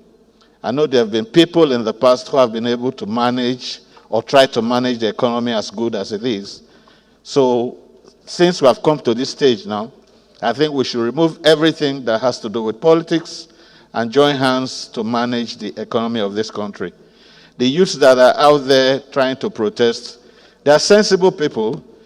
If they see that we are giving our best to manage the economy, I think they would try to come to our side. The hardship is not in one person's house. Everybody is feeling the hardship. Those who used to drink 2 bottles of water now drink 1 bottle because they cannot afford to. Even the rich also cry. So I beg Mr. President to look for all those who can join hands. There are those like Ngozi Okonjo-Iweala, like even Desiani, who tried to manage the petroleum crisis when we had petroleum problem before. Anybody, no matter what you think about them, should be called upon to see how best we can contribute to build the nation's economy. Thank you so very much. Thank you, Honorable Wale.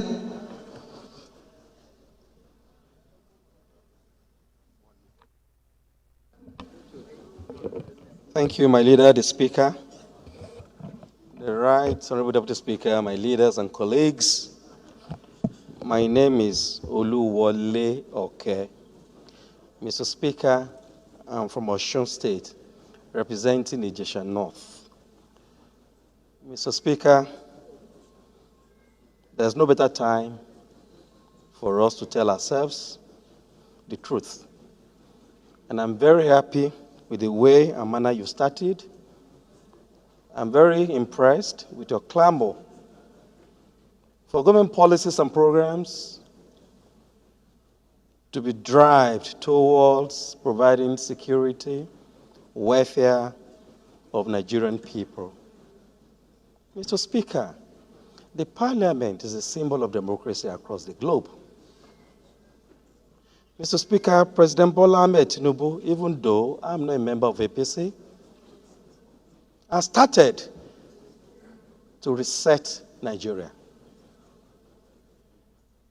The courage that the Attorney General of the Federation, Lateef Fagbemi had, under the approval of President Bola Ahmed Tinubu, to approach the Supreme Court on autonomy of the local government is a reference point. Mr. Speaker, we need to build on this. My leaders and colleagues over time, I've been in this parliament for quite some time, and I can tell you, Mr. Speaker, that it is the federal government that has carried the burden in this country in terms of employment. In my home state, with due respect, sir, except now, what you have in my home state at the local government level are aged workforce. Our youths are roaming the streets after graduating from schools, from universities. They are roaming the streets. Some of them are now growing at now 40, 50 years old. And it is their fundamental human rights to live a worthy life as a member of human race.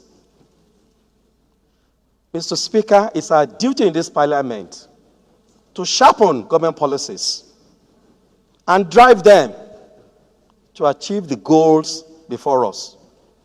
Mr. Speaker, we passed the budget to ensure synergy between ourselves and the executive. We support the government of the day, but Mr. Speaker, various committees of this parliament, members of this parliament, we have a duty, we have a job to do to ensure that our budgets are faithfully executed, implemented to the letter, to ensure that Nigerians get values for our operations. It is not just enough for us to pass a budget and you allow agencies that are saddled with the responsibilities to drive programs and activities towards salvaging the underprivileged, to allow them to begin to run affairs of government the way and manner they like. Mr. Speaker, in this parliament, SMEDAN has collected data of people, of underprivileged Nigerians.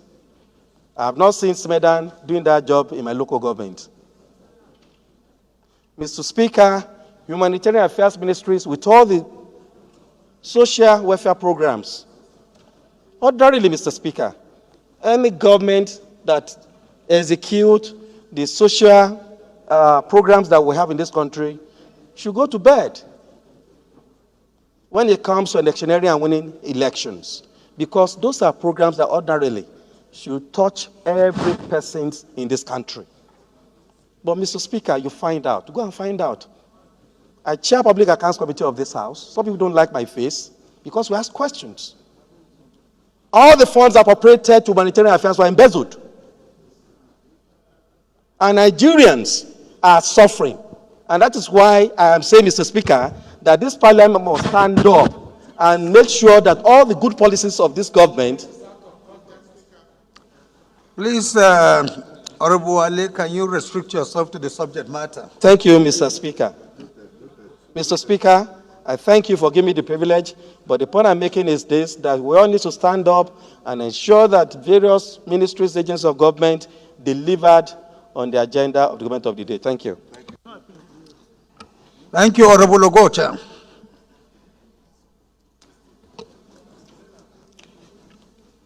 My amiable Speaker, distinguished colleagues, my name is Honorable Obi Agocha.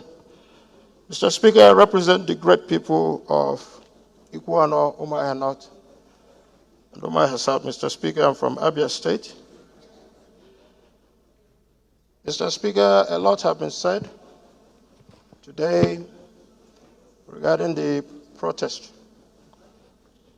The protest, like my brother, the Deputy Speaker, said, is a accumulation of bad governance that have started since 1960. And most especially in the last 24 or 25 years of uninterrupted democratic government. Mr. Speaker, if the government had been responsive to the people, to their welfare, I'm sure many Nigerians will not be exercising their constitutional right as enshrined in Section 40 of our 1999 Constitution as amended. Mr. Speaker, our nation has grown where every man must be a king in their own household. We're busy saying, wait, wait, wait, be patient, be patient. These people are no longer patient, Mr. Speaker. We have to be honest about it. Despite the good intentions of the government of the day, people are hungry. And that hunger has led to a lot of people to high crimes and criminalities. In the Southeast is banditry, kidnapping, and assassinations. Well, Mr. Speaker, I support any plan because politics is gone, but now is for us to come together as leadership to look at the welfare of the people. Everybody's talking about the welfare of the government. What about the people? Even in this chamber, honorable members are suffering. Our staffs are suffering. So, Mr. Speaker, our youth are exercising their fundamental human rights. But in the exercise of their fundamental human rights, there should be, as well, most of them to be circumspect. You can't destroy Nigeria. We must all come together to build a more formidable Nigeria and to ask the government of the day to look into issues that have been driving so many agitations in this country. We can't just put palliative on it, Mr. Speaker. We've passed that stage in our nation. How many trucks of rice can feed 250 million people? Cutting our salary, 360 people is only 108 million. What would that do? Does it solve the problem? So we need to, in this house, as a matter of... Honorable, please kindly summarize. Yes, sir, I am. We don't have time, please. I am. We need in this house, Mr. Speaker, under your leadership, to come together to find solutions for unity, to come together, find solutions for prosperity, and to be attentive to the agitations of our people, to be able to sort it out and to nip it in the bud, Mr. Speaker. Thank you for yielding the time.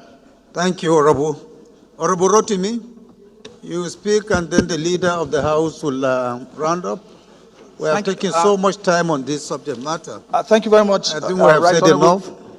Thank you very much, Right Honorable Speaker. Akitunde Rotimi Jr. I represent the good people of Ekiti North 1, federal constituency comprising the Ikole and Oyo local governments. Mr. Speaker, I would not go over what our honorable colleagues have discussed already. I just want to point out that, Mr. Speaker, you preside over a house that has 8 political parties, the first time in the history of the Fourth Republic. And we can see that we have a multi-partisan consensus in the House today, that we empathize with Nigerians and what Nigerians are going through.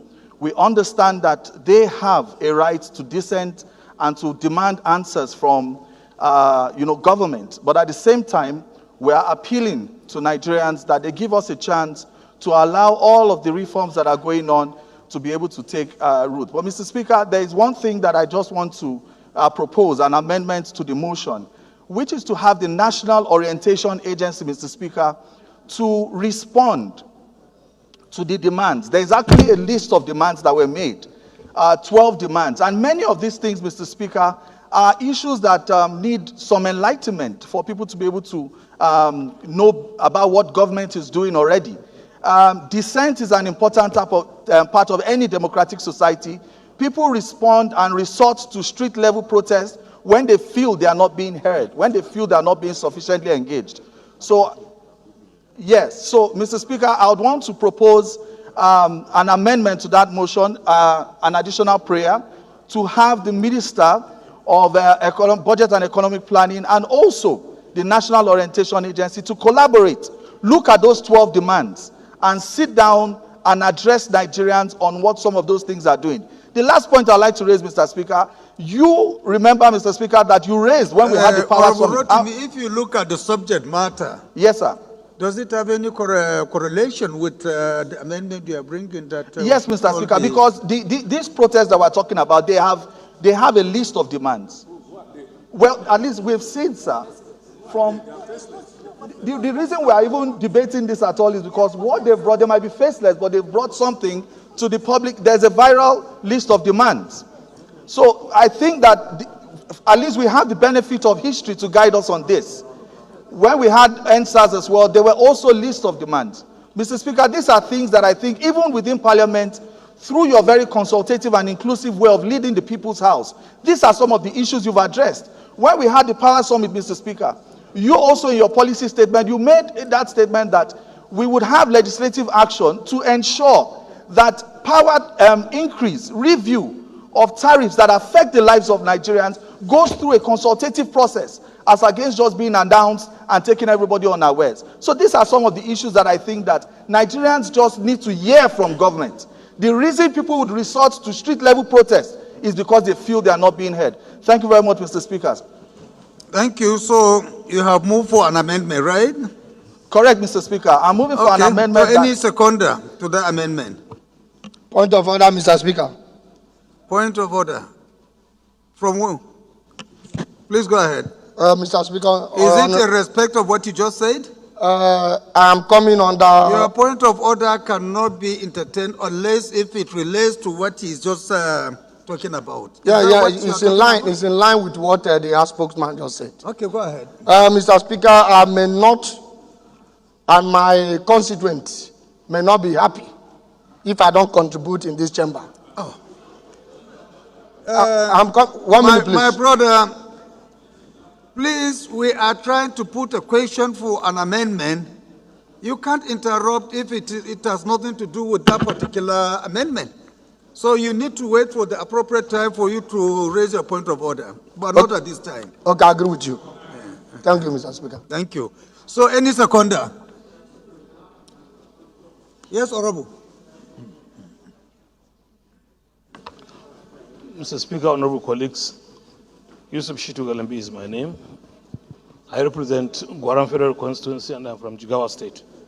I stand to second the additional prayer that is proposed by Honorable Rotimi. Mr. Speaker, I so second. Those in support of this amendment should say aye. Those against should say nay. The ayes have it.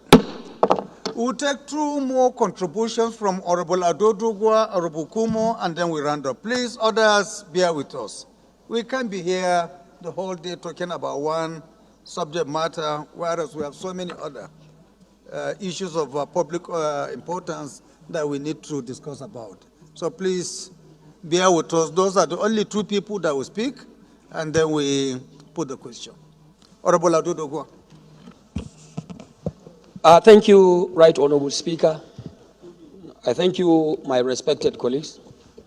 Mr. Speaker, my name is Honorable Alhassan Ado Dogwa. Mr. Speaker, I represent the good people of Dogwa Tudungwada Federal Constituency. Mr. Speaker, Madaki is distracting me, but I still would like to put on the record that I am an APC member. Honorable Ali Madaki, take time. Kano is not just for NNPP alone. I remain an APC member in an NNPP state, and proudly that. Mr. Speaker, honorable members, I would like to first of all start by probably taking from the words of Mr. President, the President of the Federal Republic of Nigeria, President Bola Ahmed Tinubu. I remember in one of his very popular speeches to the nation, he once said that he shared in the grief, he also shared in the pain and the hardship of Nigerian people, how he wished he could have done otherwise. But he promised Nigerians that definitely government will continue to do the right things to be able to assuage and to be able to address the sufferings of Nigerian people. I also would like to put on the records that I rise here to put my voice and my weight behind the mover of the motion and those who have contributed on this motion to advocate for peace. Your Excellency, Mr. Speaker, honorable members, it is my belief that you can only have development when you have peace. You can only have progress when you have peace. You cannot have a stable country when that country does not enjoy peace. And for so reasons, I want to align fully with the movers and the advocates of peace in the Federal Republic of Nigeria. We will continue to look at the pains of Nigerian people, our constituents who brought us to the floor of this House, to ensure the right things necessarily needed for their well-being and welfare is being done by the government and those of us that are placed in authority to address their problems. Mr. Speaker, I will also want to put slightly to the attention of Nigerian people very recent policies, recent good policies of the government that are meant strictly to address some of these concerns of Nigerian people. Only recently, Mr. Speaker, honorable members, that the President declared our borders open for staple foods, grains, to come into Nigeria free for importation without custom duty. This is an idea that is meant to assuage the suffering of the people, especially in terms of food security and supply of food to our doorsteps. Mr. Speaker, I am also aware that in some of the supplementary arrangements made by the present-day government, the intention was to address some of these issues that are really ravaging the welfare and well-being of our people. And that is why we will continue to give the government that kind of support to continue to do the right thing, Mr. Speaker. While we are doing that, sir, we must also plead with Nigerian people, like the Deputy Speaker has rightly said, to exercise a little patience. I am of the opinion, Mr. Speaker, that 12 years in a journey of about 12 months, in a journey of about 48 months, is too early for us to rush into taking these kind of actions. You should not be misled by whatever action or inaction going on in some neighboring countries. Whatever it is, the consequences of such actions, even in those countries, are not proud actions. You don't have proud results. So it's only when we can be able to bring things on the table, discuss them on the table, and be sure that we can resolve them in the overall interest of Nigerians that we can be able to make it. Mr. Speaker, I want you to continue to explore means in your relationship with the executive government, with the executive arm of government, as the leader of this House, to continue to look at those aspects where things can be made better for Nigerian people. Mr. Speaker, we cannot also be deterred from looking at the fact that we may have some undertones under the so-called alleged protest, national protest. Those undertones may, one way or the other, be having what we call political motivation. I want to believe that when you are talking of hunger, when you are talking of when you are fighting for prosperity, you are talking for national unity and development. Sometimes you have to do a little away with political interests and political motives. We must face ourselves, do the right thing without necessarily imputing unnecessary political motives. And in this regard, Mr. Speaker, I want to say without any fear of contradiction that while we will continue to encourage the government to continue to employ the use of the carrot, but the government must also be firm and stand on standby, not to discard the stick. Use the carrot approach to assuage people, support them, address issues and hardships, but the stick must not be discarded. Because where we find issues, or you have issues with people who have sinister motives to undermine the success of the present-day government, then definitely the stick will come in to address that situation. Mr. Speaker, I want to finally say that being a religious country, a country that is proudly Muslim and Christian people, we are proud of our two religions, that we call on our people to continue to support the government in authority, so that we will also answer the call of Allah subhanahu wa ta'ala, where he says clearly in the Holy Quran, Ya ayyuhal lazina amanu, adi'ullah wa adi'u rasula wa ulul amri minkum. Which simply means everyone as a faithful is expected to be loyal to authorities, to be loyal to those who are in authorities, because those in authorities are what we call representatives of God on earth, and will continue to do justice to our people as time goes forward. I want to thank you once again for giving me the opportunity. May God bless the Federal Republic of Nigeria.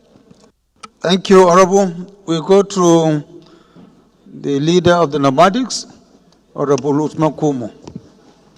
Thank you very much, Mr. Speaker and my respected colleagues. I am Honorable Usman Bello Kumo. I represent Akko Federal Constituency from Gombe State. Mr. Speaker, I stand to support this motion and to thank all those who contributed toward this discourse.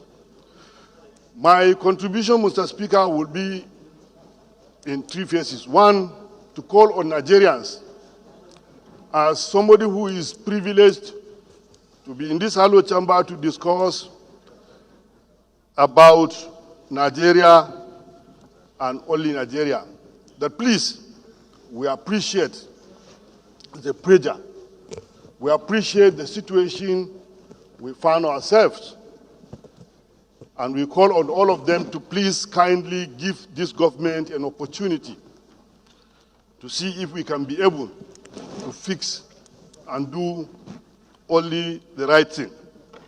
We sympathize with Nigerians, and we are going to do everything to ensure that we have a stable and prosperous nation. My second call is to the government. While we appreciate government is doing its best through its policies, because we are privileged as a parliament, we always receive policies and requests from government, and we are partnering with the government of the day to have a stable Nigeria. Government must do enough, even in the area of awareness. We have seen the policies of the government, but there are some certain areas where the government of the day is doing, but Nigerians people are not aware to the extent of what government is doing to bring us out from where we found ourselves in. For example, if the government of the Federation can be able to release over 70 trucks to each state of fertilizer free, none of the states is coming out to say the fertilizer is coming from the federal government and is free. The government have released over 1,000 trucks of fertilizer free, just in a quest to have food security. I am calling on the government. I am not speaking for the government, but I'm advising for us to collectively come out of this quagmire and make our people know what the government is doing. And to the desperate politicians, I want to call on the opposition without mixing words. As I said, desperate politicians, kindly allow government to do its business and wait for the next cycle. Do your best to see if we can win the heart of Nigerians to win elections through popular process.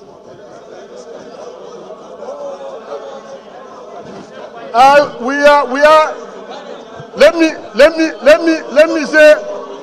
me say it very clear.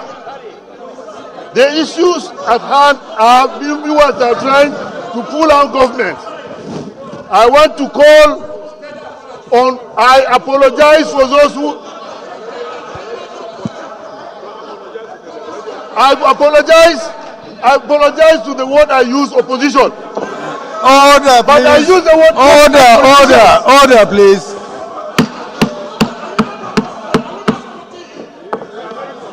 I say, please, I apologize. Order, please, let's have order. Order, please. Order, please. I say, desperate opposition politicians, not you. I'm not referring, you are friendly. We are all doing one thing on the same government.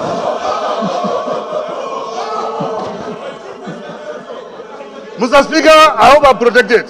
You are. Thank you. Since you have made that clarification that your statement is not targeted on them, I'm not targeted on others outside this chamber, you have made your point correctly. I'm talking about, they are aware of themselves, they are hiding outside the covers of those we are talking about. I am a student of politics. I can rest anywhere and speak to myself, and I can talk to each and every person, eyeball to eyeball, of what I believe in. There are people, politicians in this country, that are vehemently ready to pull down government using whatever means. And I stand on my feet to say, I call them desperate politicians. I believe to this government, I belong to this government, I belong to this country. I cannot support anything that can pull down a legitimate government. So therefore, I commend politicians who are friendly. I so submit. A point of order. Thank you, leader. Point of order, Mr. Speaker. Order, please. Order, please. Order. How can you be really? Mr. Speaker, I'm Professor Julius Ihanvere on one federal constituency. Mr. Speaker, I'm from Edo State. Mr. Speaker, I want to specially and most humbly commend my colleagues in this House for the show of goodwill, solidarity, unity, and steadfastness in the collective responsibility to move Nigeria forward. Today, we have demonstrated in this House, contrary to what social media and others think, we not only have a sense of purpose, but a sense of mission for the betterment of Nigeria and the conditions of our people. Mr. Speaker, a teacher of mine from Argentina, Jose Non, once said, organizing a revolution is easy. It is the next day after the revolution when you do not deliver. We have a government that listens, that is committed to delivering on its promises. And I think the debates we've had before today and since this morning show very clearly that above all interests, personal interests, this House is committed to the peace, progress, unity, and development of this country. And I want to especially thank you personally, and thank you as House leader and as a fellow Nigerian. Mr. Speaker, the journey now may look rough. I'm confident that we will reap the benefits. I'm confident that with the policies and programs that have been initiated, we will have no reasons to sorrow. And I believe that when we do go on recess, many of us, as much as possible, will also educate our people that there is light at the end of the tunnel and there is light in the tunnel. Now, provided you are moving forward and you see signs of progress. So mine is to say, as head of government business on the floor, to thank all of you for the sacrifices and to especially thank the Deputy Speaker for his contribution and his amendment to the original motion of Comrade Isiaka. I believe that it is this sense of purpose, sense of unity that we share. We try in this house to look beyond parties. When I'm outside here and they see the minority leader and I, they don't know which party we come from. They see us as Nigerians who are working together, and that's how we try to work in this house. And I think that is the sense for which we make Nigeria a better place.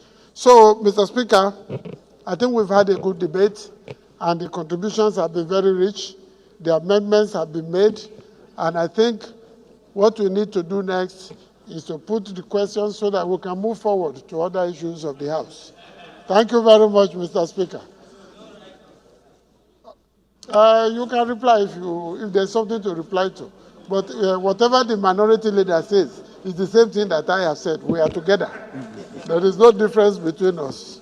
Thank you, Mr. Speaker. Thank you, Leader. I think we have taken enough. Amendment, We Mr. Speaker. have contributed enough. Amendment, Mr. Speaker. Amendment to what? To the topic we are on, sir. To the motion. Go ahead. What amendment do you want to propose? Thank you very much, Mr. Speaker. Distinguished honorable colleagues, my name is Dr. Adebayo Adepoju. I represent the good people of Ibarapa Central and Ibarapa North Federal Constituency of the Pesata State. Mr. Speaker, I am from Oyo State. Having listened to the contributions from the House, the wealth of contributions from the House, I want to take an excerpt from the speech given by distinguished Senator Shehu Sani on our Democracy Day. Please, can you just go straight to your amendment? Just your amendment, please. We don't have the time. Just in case, Mr. Speaker. No, not just in case. Go straight to your amendment, please. I want to go to the point, sir, Mr. Speaker. Please, amendment only, Doctor. Yes. Okay, my amendment is that should in case that this protest goes on, we should please tell our security agents to show restraint so that we do not have another round of bloodshed in this country. That's my amendment. So how do you put it? As a prayer, this statement you have just made. Yes, my prayer would be to... I thought you are just contributing. This should be a contribution, not an amendment to anything. Contribution that should be noted in our votes and proceedings. Okay, as the chair pleases, sir. Thank you very much. Thank you for the contribution. So we go ahead and put the question. Those in support of this motion as amended should say aye. Those against should say nay. That is it. Thank you very much, honorable colleagues. One thing I can take and tell the world concerning this motion is our collective resolution to sacrifice 50% of our salaries for a period of 6 months to support the government and the people of Nigeria on the issue of this food security, food shortages, and so on and so forth. Thank you so much for this sacrifice. May God Almighty bless you all. Thank you. The next motion is coming from Honorable Isa Mohammed Anka. Is Honorable Isa is around? Please, can you rise up? Before then, please, I did not make a referral of that motion. The motion is referred to the Committees on Humanitarian Services, Appropriation, Finance, Budget and Planning for further legislative action.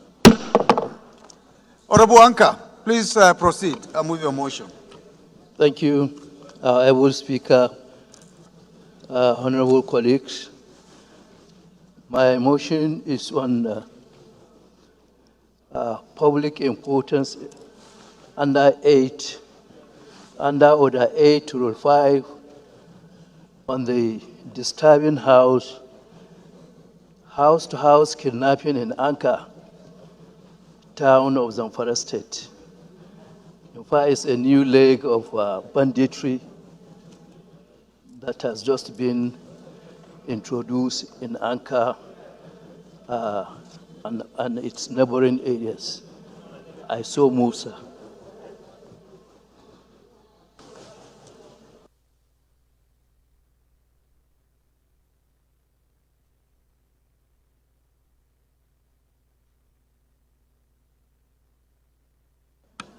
Any seconder to the first leg?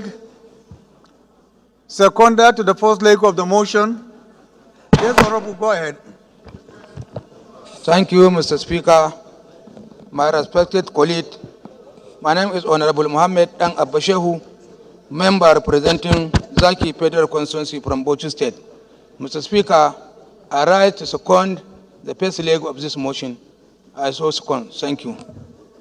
Those in support of this motion should say aye. Those against should say nay. That is have it. The second leg. Anyone from the left side of this chamber. Yes, Honorable.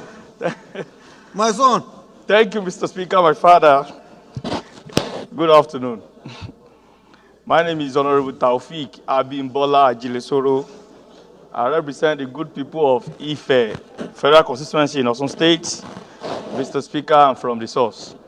I rise to second the motion of the second leg of the motions as heavily moved by my fellow colleague. I so second.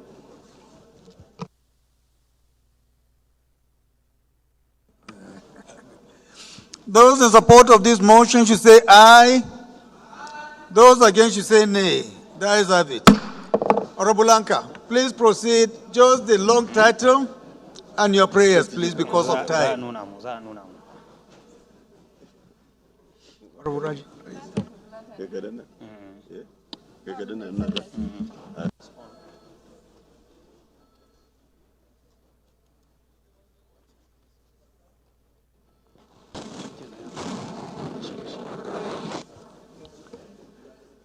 The House should note that there is recently a new form of banditry in Anka town. We have heard that on the farms within the town, and it has now come to, the bandits have now taken a new leg of house-to-house banditry,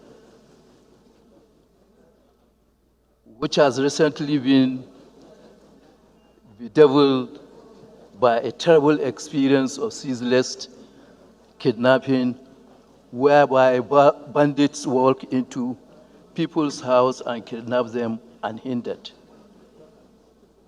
This horrifying experience took about 10 consecutive days immediately after the Muslim festival of Eid al-Kabir celebration, and lasted to the third week of June. And as I'm speaking, it has resurfaced. Aware that at the time of presenting this motion to this honorable House, the accurate number of the people kidnapped is unknown, but the figures is horrendous and alarming. Worried that the boldness of the bandits to kidnap innocent people using house-to-house style is very distressing. And the need to stem the tide of such new pattern of kidnapping cannot be emphasized, cannot be overemphasized.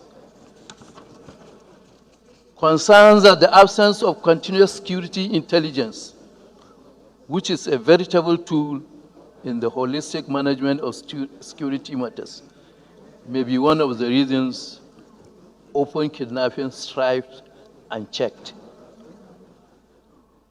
cognizance of the importance of intelligence and information gathering, sharing among relevant security agencies, and indeed the full utilization of intelligent information in tackling security issues such as kidnapping.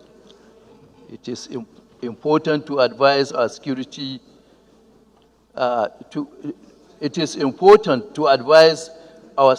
agencies to up their games and upgrade their intelligence gathering and sharing among themselves with a view to monitoring the alarming banditry, kidnapping, and killings, not only in Zamfara, but in the country at large. Your Excellency, honorable colleagues, the House is invited to mandate the military and other relevant agencies manning Anchor local government to have increased operations with a view to rescuing the persons kidnapped. Mandate the relevant military operational teams stationed in Anchor local government. In addition to their modus operandi, introduce unexpected and continuous surveillance through patrols of nooks and crannies of streets, including remote neighborhoods of the town, with a view to sending signals to hoodlums, bandits, and persons with criminal intention that the military are on top of their assignment and can apprehend such criminals unexpectedly. Mandate the Committee on National Security and Intelligence to look at the issue of intelligent information gathering and sharing among security agencies with a view to achieving a proactive pattern of tackling security challenges of this nature through the utility of such information gathering and sharing. I so move, sir. Dr. Zainab Gimba. Dr. Zainab Gimba. I want you to collect a message from me from Honorable Kaoji. After seconding, anyway. After seconding, there is a message I want you to collect for me.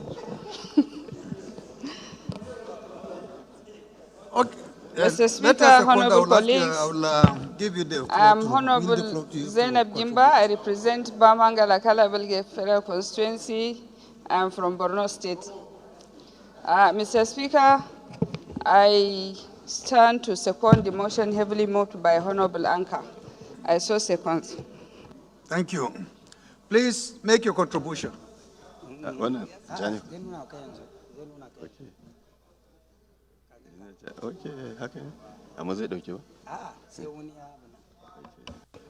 My elder brother, Honorable Anka, in connection with the security situation of banditry in our area generally, whatever is in Zamfara, Anka, it affects our constituencies. That consists Sokoto, Zamfara, and Kebbi, as well as Katsina.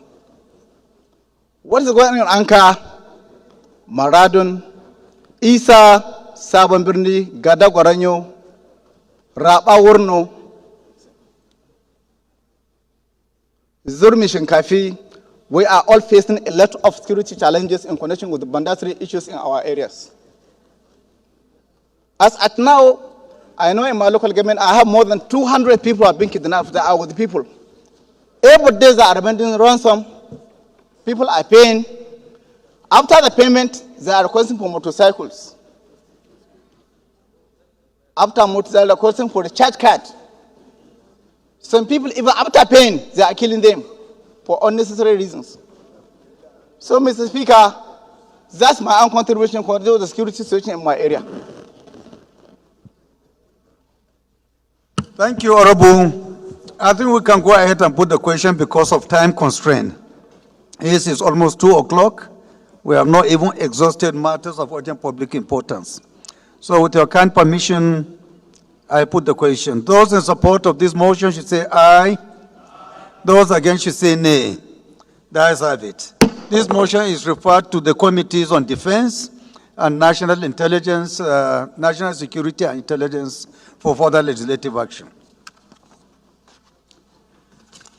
The next matter of urgent public importance is coming from Honorable Rodney. If Honorable Rodney is around, please can you rise and move your motion? Honorable Rodney? No? The next one is coming from Honorable Ahmed Sani Mohammed. Is Honorable Abba Yerima around? Yes, please I'm go here, ahead. Thank you very much, Mr. Speaker. I remain Honorable Muhammad Ahmed Sani, member representing Bakuru Maradun Federal Constituency, now from Zamfara State, Mr. Speaker. I rise this afternoon to take the leave of the House to kindly have this rule suspended for me to move a motion on the urgent need to address the incessant insecurity challenges in Bakuru Maradun Federal Constituency. It is indeed a matter of great importance, Mr. Speaker, so move. You can't hear me? Hello? Thank you very much, Mr. Speaker. Can you hear me now? I rise this afternoon to seek the leave of the House to kindly have its rules suspended for me to move a motion on the urgent need to address the incessant insecurity challenges in Bakuru Maradun Forest constituency. I so move.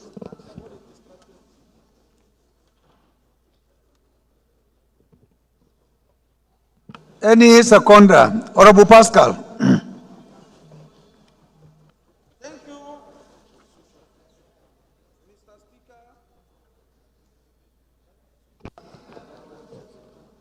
I'm Honorable Pascal Abodike. I speak for Ihala Federal Constituency. Honorable, are you declaring assets today or not? I'm from Anambra State. Are there asset declarations today? Good. Mr. Speaker, I rise to second the motion as moved. Thank you, Mr. Speaker. Those in support of this motion should say aye. Those against should say nay. That is have it. The second leg, Honorable Billy. Thank you, Mr. Speaker. My honorable colleagues, I remain Honorable Chief Dr. Billy Famous Adesowa Sawaru. I represent the good people of Oriomo Federal Constituency of Edo State, a very proud Benin chief. I rise the second leg of this motion. I so second, Mr. Chair, Mr. Speaker.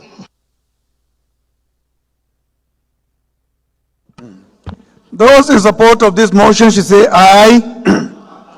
Those against should say nay. The ayes have it. Honorable, please proceed. Thank you, Mr. Speaker and my honorable colleagues. The motion is the urgent need to address the incessant insecurity challenges in Bakuru Maradun Federal Constituency. The House notes that the towns of Bakura, Dambo, Rini, Dako, and Damri Bakura local government, along with Bakura, Maradun town and Maradun local government, have been experiencing significant security threats. Also notes that Maradun local government, that 2 individuals have been kidnapped in Jambako, 38 in Dambaza, 40 in Faru, Sibiri, Gora, and 35 in Gidangoga, many of whom were killed. And a lot of them still remain in captivity.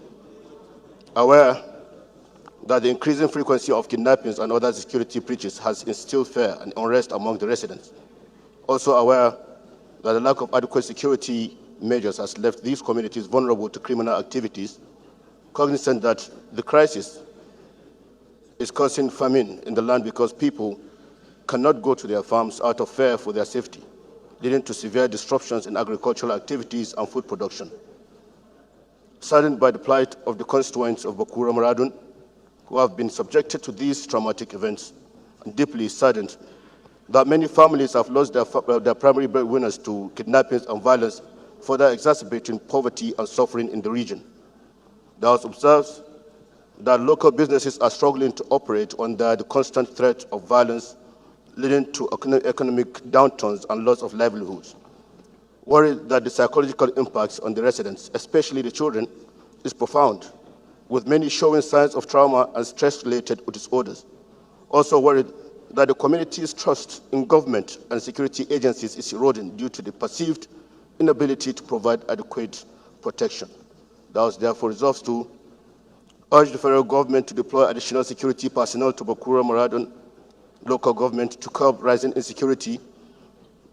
This deployment should include specialized units trained in countering kidnapping and other violent crimes. Urge the state government to collaborate with the local agencies to strengthen community policing and intelligence gathering.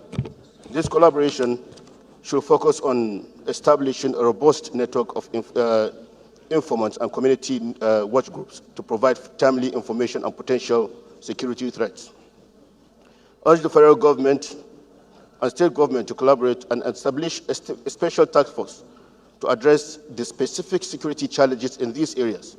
This task force should be equipped with advanced technology and resources to conduct surveillance, track criminal activities, and apprehend offenders. Urge the Ministry of Humanitarian Affairs to provide adequate support and resources to the affected families and communities. This support should include psychological counseling, financial assistance, relief materials, and rehabilitation programs to help victims recover from their traumatic experience. Urge the non-governmental organizations and international partners to assist in providing humanitarian aid, including food, medical supplies, and psychological support to the affected communities. I so move, Mr. Speaker. Thank you.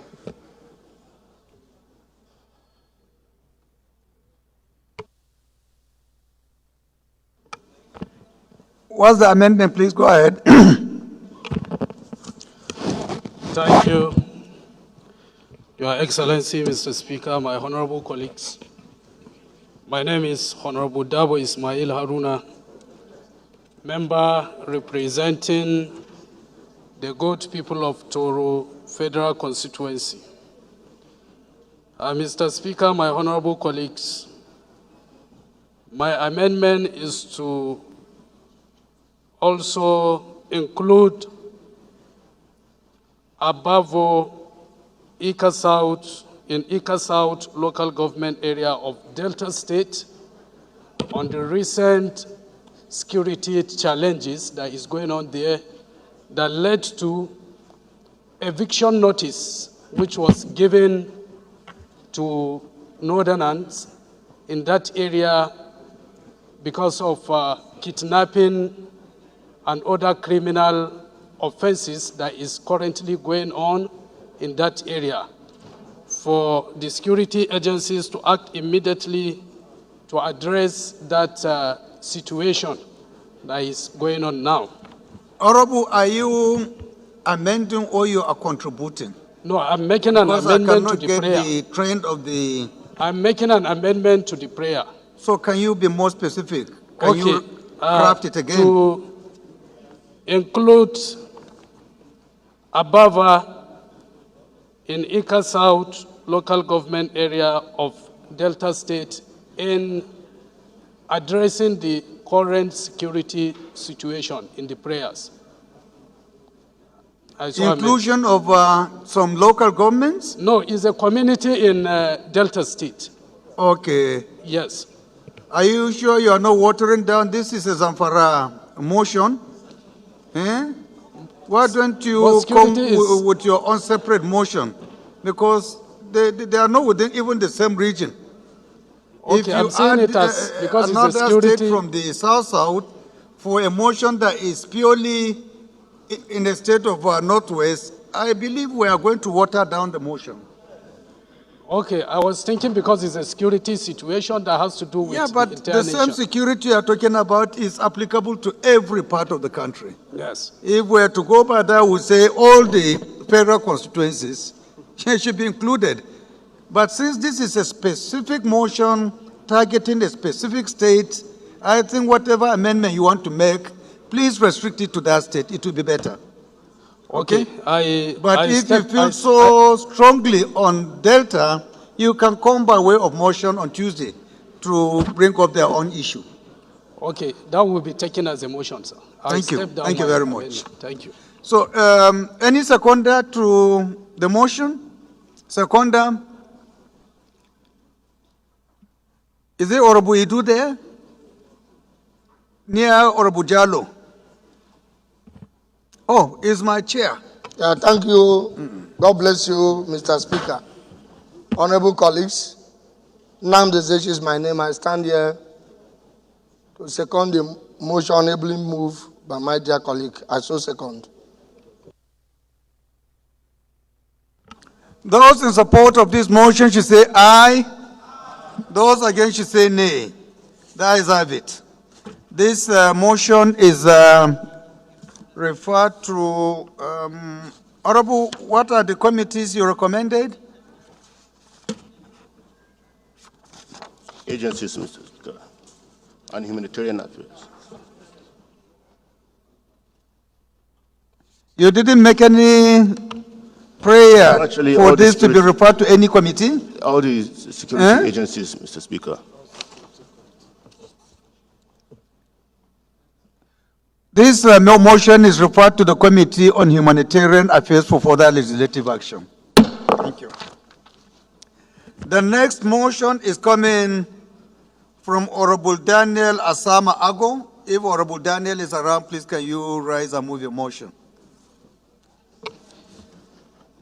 Thank you, our revered Speaker.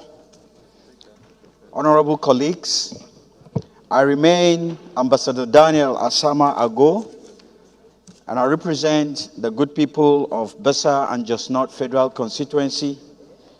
Mr. Speaker, I'm from Plateau State. I rise this afternoon to move a motion of urgent public importance. I'm coming under Order 8, Rule 5, on a building collapse in Plateau State that caused the death of a few students and made many hospitalized. I so move, Mr. Speaker.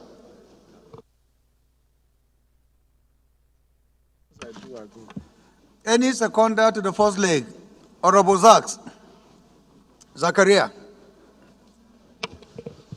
Thank you, Right Honorable Speaker, respected colleagues. Honorable David Idris Zakaria is my name. I represent Ida Federal Constituency, the center of Igaland Kingdom. Mr. Speaker, I rise to second the motion moved by our colleagues. I so second, sir.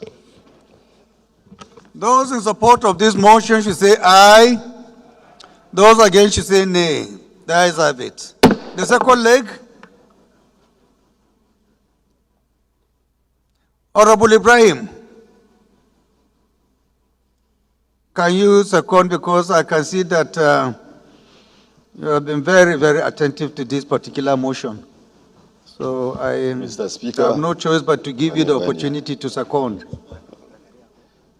Mr. Speaker, I am Ibrahim Mohamed Bukar, member representing the Kwakondagamafa. I rise to second the motion heavily moved by my colleague. I hereby second the motion. Thank you, sir. Those in support of this motion should say aye. Those against should say nay. That is it. Honorable, please move your motion, but please summarize. We don't have time, please. Thank you, Mr. Speaker.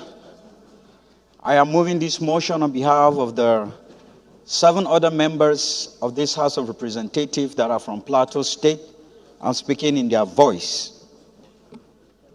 Mr. Speaker, the House notes that on Friday, the 11th of July, 2024, a devastating incident occurred at St. Academy School located in Busabuji, Jos Plateau State of Nigeria, where a 2-story building collapsed, trapping and killing many students. Note that the tragic collapse of the 2-story classroom block resulted into the loss of 22 lives and pressures of about 100 people in hospital. Aware that the injured are receiving treatment in 3 different hospitals across the state capital.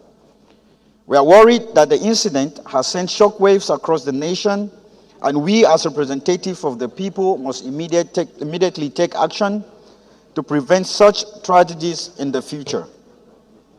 The House resolved to observe a minute's silence in honor of the victims who lost their lives in this terrible situation. We urge the Federal Ministry of Education and relevant stakeholders to develop and implement a comprehensive policy on infrastructural development and maintenance in school, and schools across the nation to ensure safety and well-being of our school children. We urge the National Emergency Management Agency to provide necessary support and assistance to the affected victims. We urge this House to mandate the Committee on Education and Housing to conduct an investigative hearing in the circumstances surrounding the building collapse. I so move, Mr. Speaker.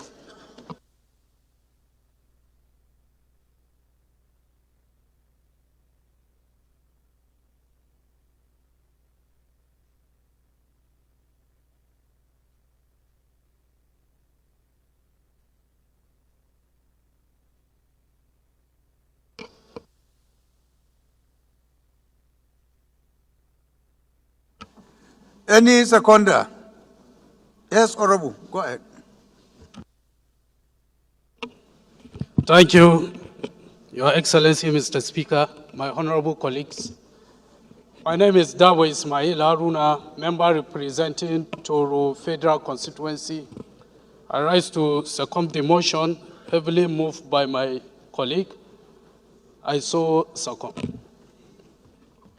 Those in support of this motion should say aye. Those against should say nay. The ayes have it. The prayer of the motion is for this issue to be referred to which committee? Honorable? Committee on Education and... Which education? Mandate the Committee on Education and Housing, Your Excellency. Which committee on education? We have about 4 or 5. Be specific to the one that you are referring to. UBEC, sir. Basic Education, Your Excellency. Okay. So this motion is referred to the Committee on Basic Education and Housing for Housing. Yes, okay. Thank you. The next matter of urgent public importance is coming from Honorable Ngozi Okele. If Honorable Ngozi is around, please can you rise and move your motion? Thank you so much, Mr. Speaker. My name is Ngozi Okele. I represent Anyocha Oshimili Federal Constituency. I'm from Delta State. My dear colleagues, Mr. Speaker, I come under Order 8-5 to present this matter of public importance for the need to intervene in the continuous fluctuation of import duty by the CBN despite the economic challenges facing the nation. I plead with you to grant me this permission to present this urgent matter of public importance.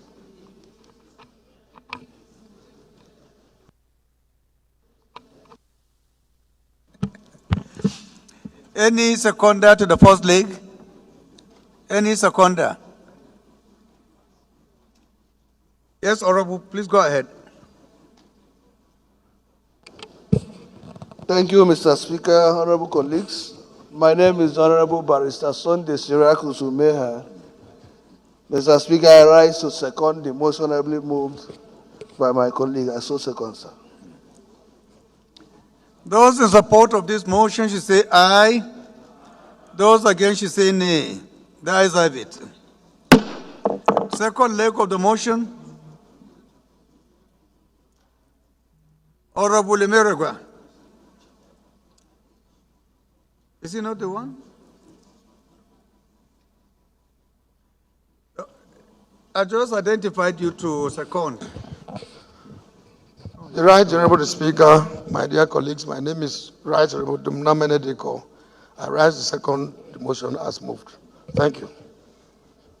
Those in support of this motion should say aye. Those against should say nay. The ayes have it. Honorable, please restrict yourself to the title and go to the prayers immediately, please. Thank you so much, Mr. Speaker. My dear colleagues, aware that during the past few months there has been a very serious fluctuation in import duties, causing unfortunate and uncertainty in the business community, an issue which has further been exacerbated by the increased exchange rate between the Naira and the US dollars. Note that the fluctuation in import duty has been tremendous unsatisfactory effect on the cost of production, especially for business reliant on the importation of raw materials. This effect also trickled down to potential impacts the small and medium-scale enterprises adversely, as they may not possess enough capital to absorb the additional costs incurred due to fluctuations. The House observes that the financial effect of this inability is borne by the ordinary citizens, as businesses pass on these costs to the consumers, or they are forced to cut down on their cost of production, which definitely leads to increased unemployment. Furthermore, it erodes the purchasing power of the ordinary Nigerian worker, which in turn increases the already saddening poverty level in the country. We are worried that these fluctuations do not provide for a stable Honorable Okole, I said you should summarize. We don't have time, please. Okay, sorry, sir. Let me just complete this one. I'll go to the resolution. Yes. The House resolves that we set up an ad hoc committee to engage with the CBN over all other relevant stakeholders and all other relevant stakeholders with the agenda to develop a more balanced and sustainable import duty regime.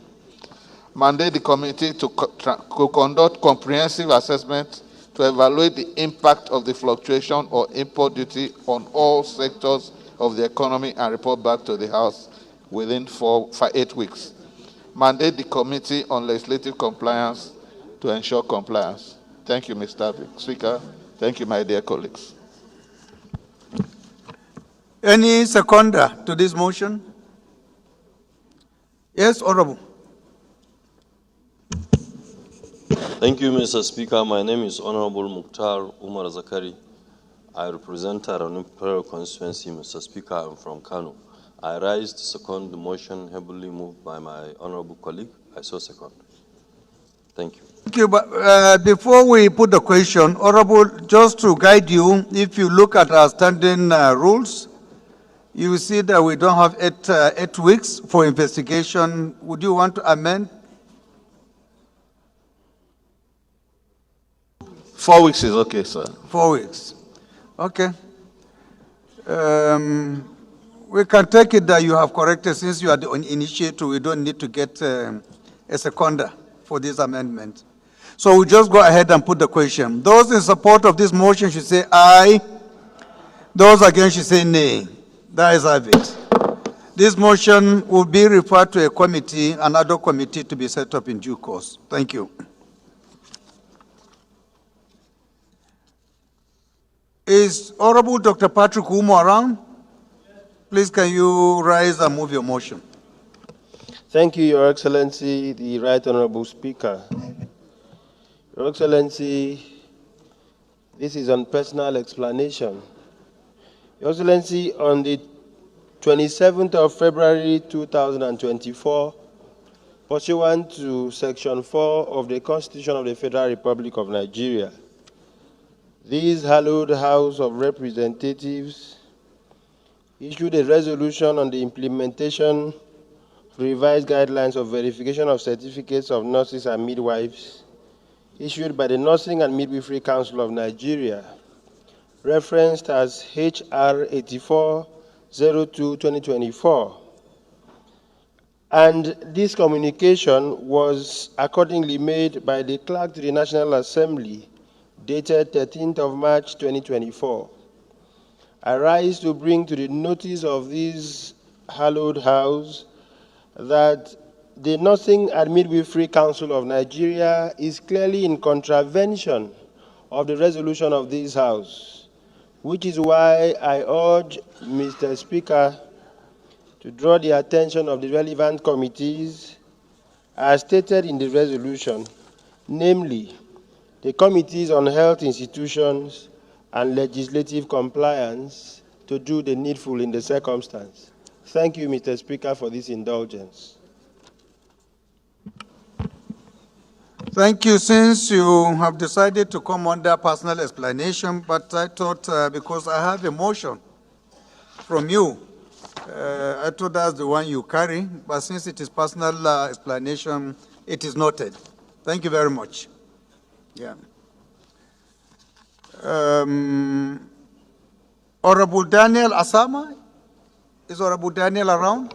I'm here, Your Excellency. Please go ahead. I just moved my motion, sir.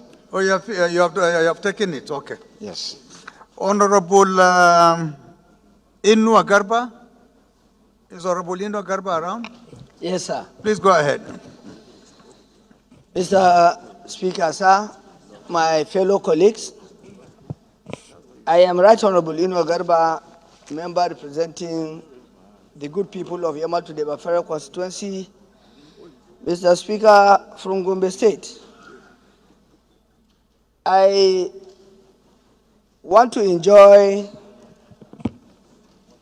Order 8 Rule 5 to be able to allow me to present a motion of urgent public importance on the trafficking of one Jamilu Yahya and 6 others to Vietnam. Mr. Speaker, I so move. Any seconder to the first leg? Honorable Jega, I have not heard your voice for quite a while. Can you second the first leg? Thank you, Mr. Speaker, my honorable colleagues. My name is Honorable Mansour Musa. I'm representing the good people of Aleru, Gwandu, and Jega Federal Constituency. I'm from Kebbi State. I rise to second the motion, the second leg of the motion, the first leg of the motion from my honorable colleague, Inu Agarba. Thank you, Mr. Speaker. Those in support of this motion should say aye. Those against should say nay. That is have it. The second leg, Honorable Alex. Honorable Alex, can you second? Thank you very much, Mr. Speaker. Honorable colleagues, my name once again is Alex Mascot Ikweche, and I represent the artisanal people of Aba North and Aba South in this incorruptible assembly. I rise to second the motion ably moved by my honorable colleague. I so second, sir. Those in support of this motion should say aye. Those against should say nay. That is have it. Honorable Inua, proceed, but please summarize. Thank you very much, the People's Speaker. Mr. Speaker, sir, the motion at the House notes that Jamilu Yahya and 6 other persons from Gombe State were taken to Vietnam by one Alhaji Bashiru on the pretext of offering them an employment. Worried that this Alhaji Bashiru, in concert with others, has taken advantage of these young people, taking them away from Nigeria to Vietnam and have abandoned them there, disturbed that this level of criminality against humanity is still being perpetrated. Mr. Speaker, fellow colleagues, the entire people of Gombe State are worried, looking at what one of them, Jamilu Yahya, is going through, which is viral on the social media. It's pathetic. They are undergoing a very serious hardship. I come with the following resolutions, Mr. Speaker. One, a prayer, sir, that one, the House to set up a joint committee of foreign affairs and diaspora to urgently, as a matter of urgency, investigate this matter and cause the victims to be perpetrated by the back to Nigeria.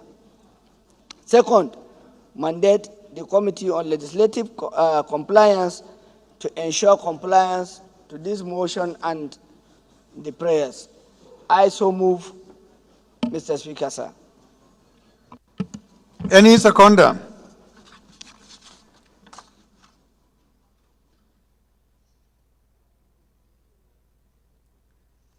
Honorable, please. The one at the end, I can't see the face clearly. Yes. Yeah, you.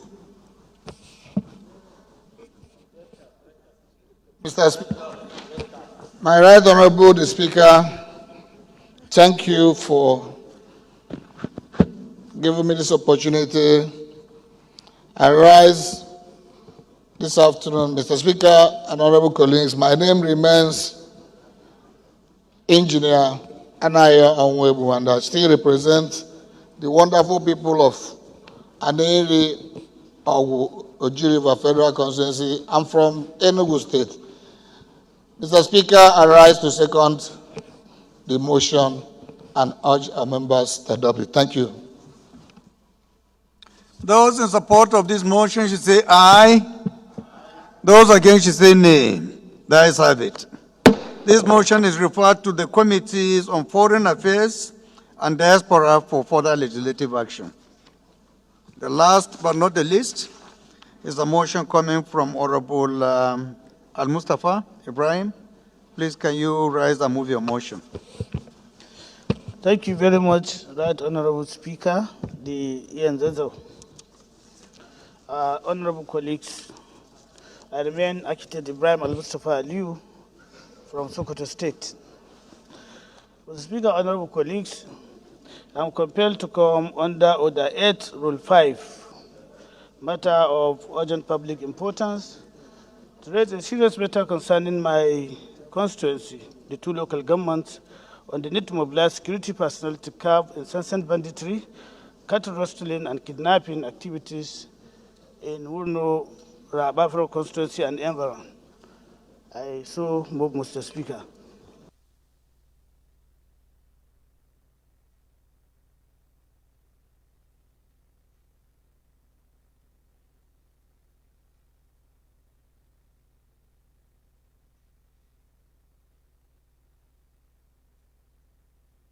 Any seconder?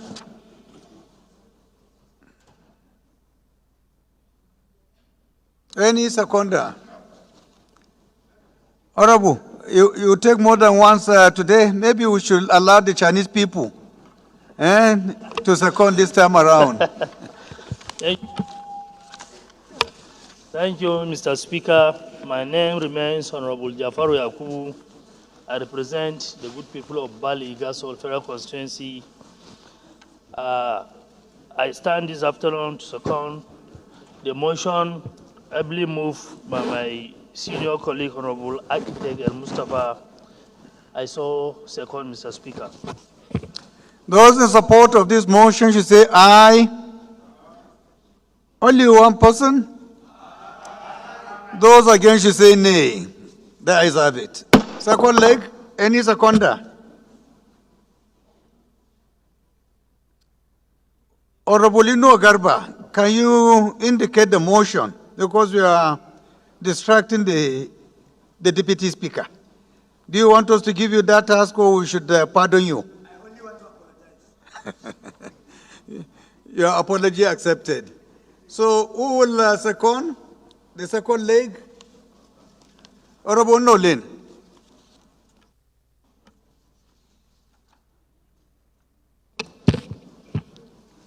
Mr. Speaker, distinguished colleagues, my name is Inolemu Naji. I'm from I represent in Kano East West Federal Constituency. I'm from Enugu State. Mr. Speaker, I rise to second the second motion of the second leg of this motion. I so second. Those in support of this motion should say aye. Those against should say nay. The ayes have it. Honorable, please proceed. Thank you very much once more, Mr. Speaker, honorable colleagues. Thank you particularly for giving the people of Wurno Raba this opportunity by suspending the rules of the House to take this very important urgent matter. Mr. Speaker, honorable colleagues, for the past 5 years, Wurno Raba constituency have been embedded with this serious security challenge. In fact, as I'm speaking to you, I can say more than a quarter of the total villages and inhabitants around those communities have been displaced. But I'm compelled to come under this window, House Rule 8, to push for your support to mobilize security personnel to curb incessant banditry and cut rustling and kidnapping activities in Wunoraba. Mr. Speaker, just 3 days ago, these people now being emboldened by whatever reason, now taking liberty of the farming activities, going from one hamlet to another, from one village to another, ransacking them, kidnapping. Of recent, they kidnapped about 40 people in Gododi, demanding 100 million from a very, very challenged people that have been battling with this insecurity for long. But I'm talking to you, those people are adamant to even listen to words, to accept the little we have to give them. Those people, including a pregnant woman of about 9 months, are still in their custody. Mr. Speaker, honorable colleagues, as I'm talking to you, the people from Ragaga Fulani, Tumbula, Gawan Fulani, Koliel, Arba, Kuriya, Gandhi. Honorable Ibrahim, please can you summarize? Yes, I'm summarizing, Mr. Speaker. You are reading, not summarizing. I'm trying to raise this issue with heavy heart. It's not easy. Thank you very much, Mr. Speaker. So much has been said on these security issues. So I will go to the prayers. I want the House to resolve to urge the Chief of Army Staff and the Inspector General of Police to mobilize security personnel enough to the affected areas and establish forward operation bases at Rara and Huchi towns. These are centers that can easily be reached when there is a dire situation and call for emergency. These towns are within the 2 local governments, Raba, Wurno, and can serve the neighboring local governments of Gorenyo, Isa, and Sabon Birni as well. 2, to mandate the National Emergency Management Agency, NEMA, to provide relief materials to the over 5,000 displaced victims in Gododi, Mekujera, Regis, Amia, Rara, Wurno, Gandhi, Lugu, Dimpiso, in the 2 local governments, and to urge the Honorable House to observe 1 minute silence for the report of the soul of the deceased. Then mandate the House committees on Army, Police, National Security, and Emergency and Disaster Preparedness to ensure compliance. I so move, Mr. Speaker. Thank you. Honorable Lambaruna, can you second?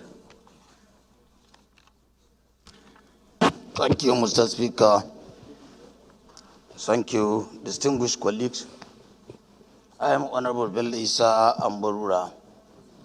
I'm representing Godaba Ilela Federal Constituency from Sokoto State.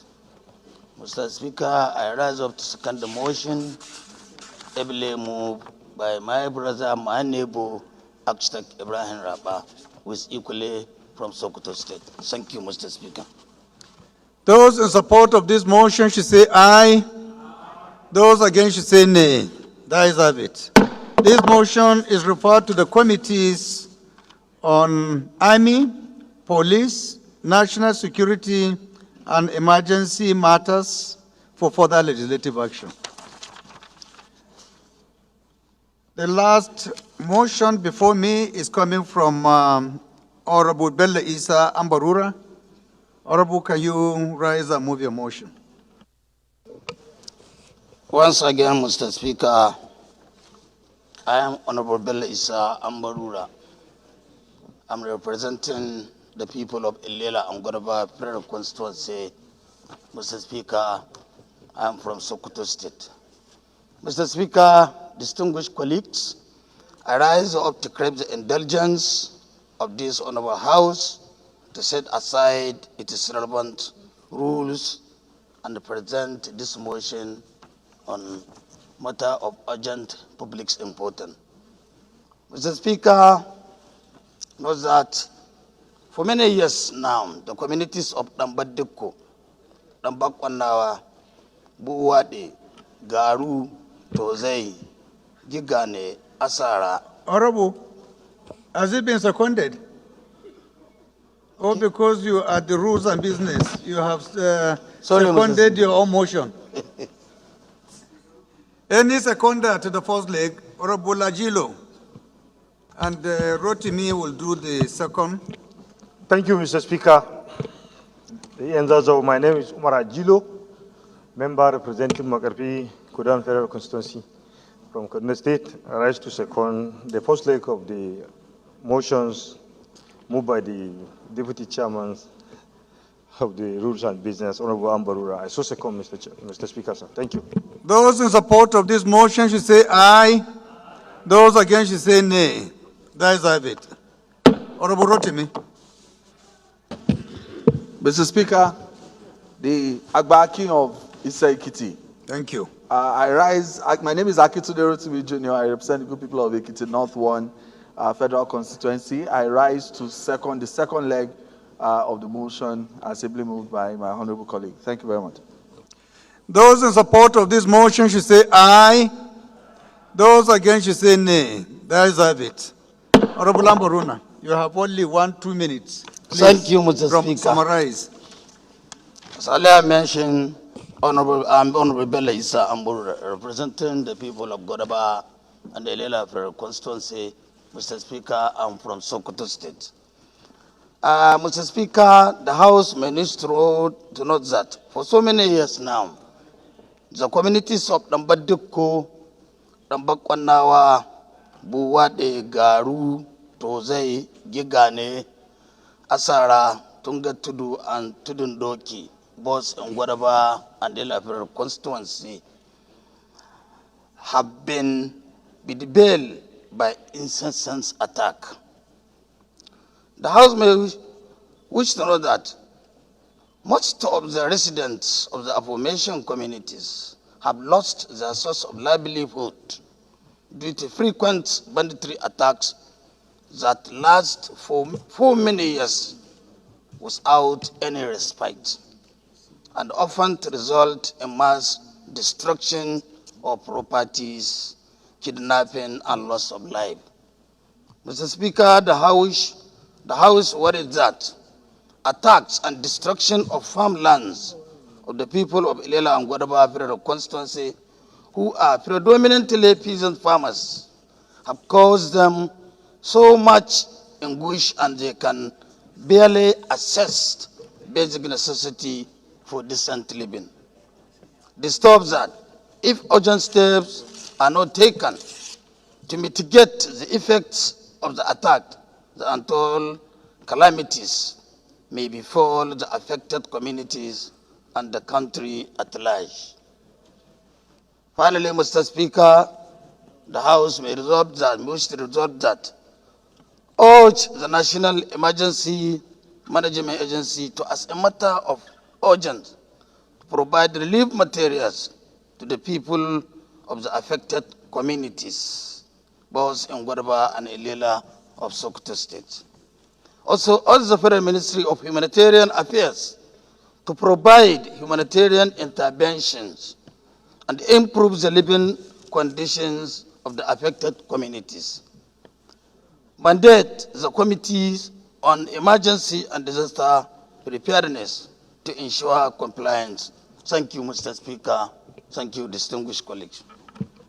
Any seconder? Honorable George, can you second, please?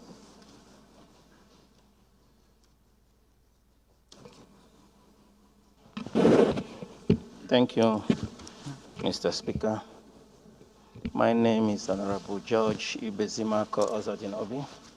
I represent the good people of Njikoka and Ochadunukofia Federal Constituency. I'm from Anambra State. I rise to second the motion heavily moved by my colleague. I so second. Those in support of this motion should say aye. Those against should say nay. That is it. This motion is referred to the Committee on Emergency and Disaster Preparedness for further legislative action. Honorable colleagues, we omitted a minute's silence as part of the prayers proposed by Honorable Daniel Asama Ago, member representing Basa Just North Federal Constituency, concerning an unfortunate incident that happened in his constituency in Plateau State. So please, shall we rise for a minute silence? Point of order, Speaker. Also from Honorable Bello. Yes, sir. No, I wanted to add up that.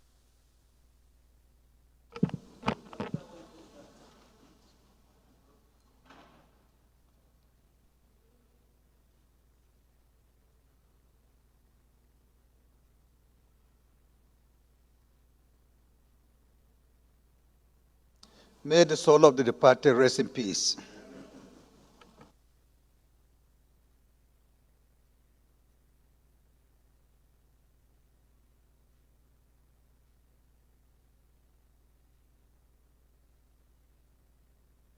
Honorable colleagues, the first business of the day is presentation of 24 bills. I now invite the clerk of the House to read their short titles. Right, Honorable Speaker, honorable members. National Productivity Center Act Amendment Bill 2024, first reading. Advertising Regulatory Council of Nigeria Act Amendment Bill 2024, first reading. Electoral Act Amendment Bill 2024, first reading. Prevention, Prohibition and Redressal of Sexual Harassment in Tertiary Institutions Bill 2024, first reading. Federal Road Safety Commission Act Amendment Bill 2024, first reading. National Oil Spill Detection and Response Agency Act Amendment Bill 2024, first reading. Constitution of the Federal Republic of Nigeria 1999, sixth alteration Bill 2024, first reading. National Hospital for Women Idiato Imo State Establishment Bill ETC Bill 2024, first reading. National Children's Hospital Idiato Imo State Establishment Bill 2024, first reading. Chartered Institute of Management Analysts and Administrators Establishment Bill 2024, first reading. River Basin Development Authorities Act Amendment Bill 2024, first reading. Revenue Mobilization, Allocation and Fiscal Commission Act Amendment Bill 2024, first reading. Medical and Dental Practitioners Act Amendment Bill 2024, first reading. Constitution of the Federal Republic of Nigeria 1999, sixth alteration Bill 2024, first reading. Constitution of the Federal Republic of Nigeria 1999, sixth alteration Bill 2024, first reading. Constitution of the Federal Republic of Nigeria 1999, sixth alteration Bill 2024, first reading. National Environmental Standards and Regulation Enforcement Agency Establishment Bill 2024, first reading. Industrial Inspectorate Act Amendment Bill 2024, first reading. Nigeria Police Act Amendment Bill 2024, first reading. Federal College of Entrepreneurship and Skill Acquisition, INSEAD Ibom, Akwa Ibom State Establishment Bill 2024, first reading. National Institute for Technical and Vocational Education, Kalgo, Kebbi State Establishment Bill 2024, first reading. Federal College of Entrepreneurship and Skill Acquisition, Bunza, Kebbi State Establishment Bill 2024, first reading. Federal College of Dental Technology and Therapy, Birnin Kebbi, Kebbi State Establishment Bill 2024, first reading. Risk Management Unit Establishment Bill 2024, first reading. Honorable colleagues, the second business of the day is presentation of report of the Committees on Public Service Matters and Interior on the need to investigate the career stagnation caused by discrimination between higher national diploma, HND, and bachelor degrees holders in the Nigerian Security and Civil Defense Corps, standing in the name of Honorable Sani Umar Bala. Honorable members will recall that the matter was referred to the committee on Tuesday, 14 February 2023. The report is ready for presentation. Honorable Bala is invited to make the presentation. But before then, is it 2023 that it was presented, or 2024? What I have here is 2023. It's a mistake, right? Yeah. So please correct it. It's 2024, February. Is Honorable Bala on the floor? Mr. Speaker, Is he around? Engineer Sani Bala has gone for an assignment but requested for Kabiru to present the report on his behalf. Okay, please go ahead. Thank you, Mr. Speaker. Kabiru Amadu Palace is my name. I represent the entire people of Gusos Federal Constituency. Mr. Speaker, I'm from Zamfara State. I stand on behalf of the Chairman, Public Service Matters, as a member of the committee, Honorable Sani Umar Bala, to present this report. This report is a joint report from the two committees of Public Matters and Interior on matter on need to investigate the carrier stagnation caused by the discrimination between HND and BSc. Mr. Speaker, honorable colleagues, I so move. I want to seek the endorsement of the House to submit the report. Any seconder? Honorable Amobi, can you second? Thank you, Mr. Speaker.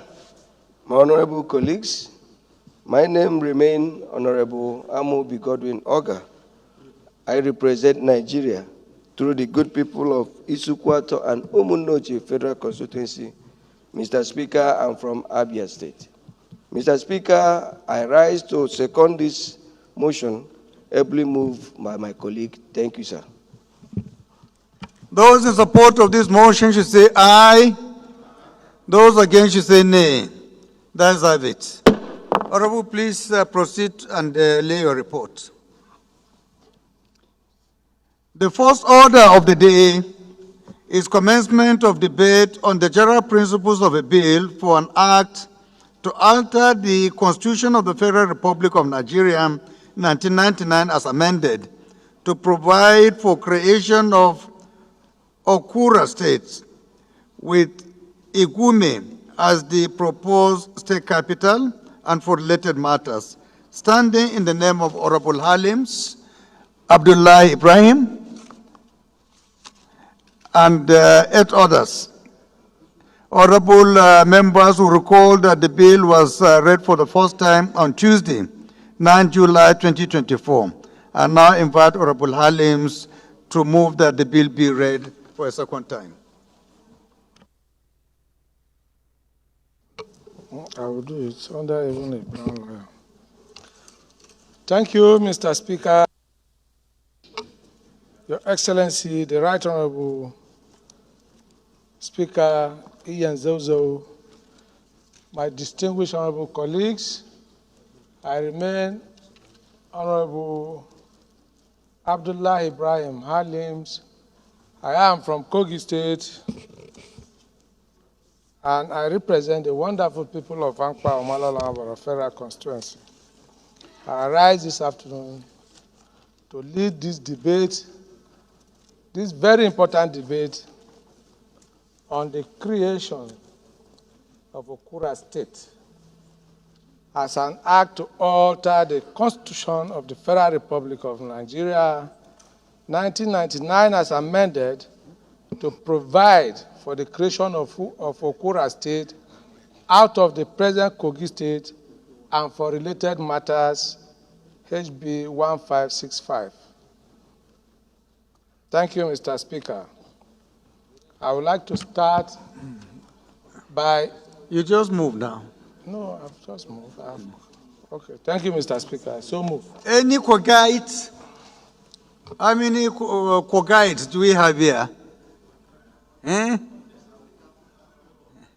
No, we need the real Kogites. Mr. Speaker, I'm here. Honorable Honorable Zakaria, on behalf of other members. Second. Thank you, Right Honorable Speaker. Respected colleagues, I remain Honorable David Idris Zakaria. I represent the good people of Ida Federal Constituency, the center of Igala Kingdom. Mr. Speaker, I'm from Kogi State. I rise this afternoon to second and to add my voice to this bill to fly. Mr. Speaker, Respected colleagues, the proposal of the creation of Okura State is one of the most vital and please go ahead and second, not to contribute. And the most important, can you second first?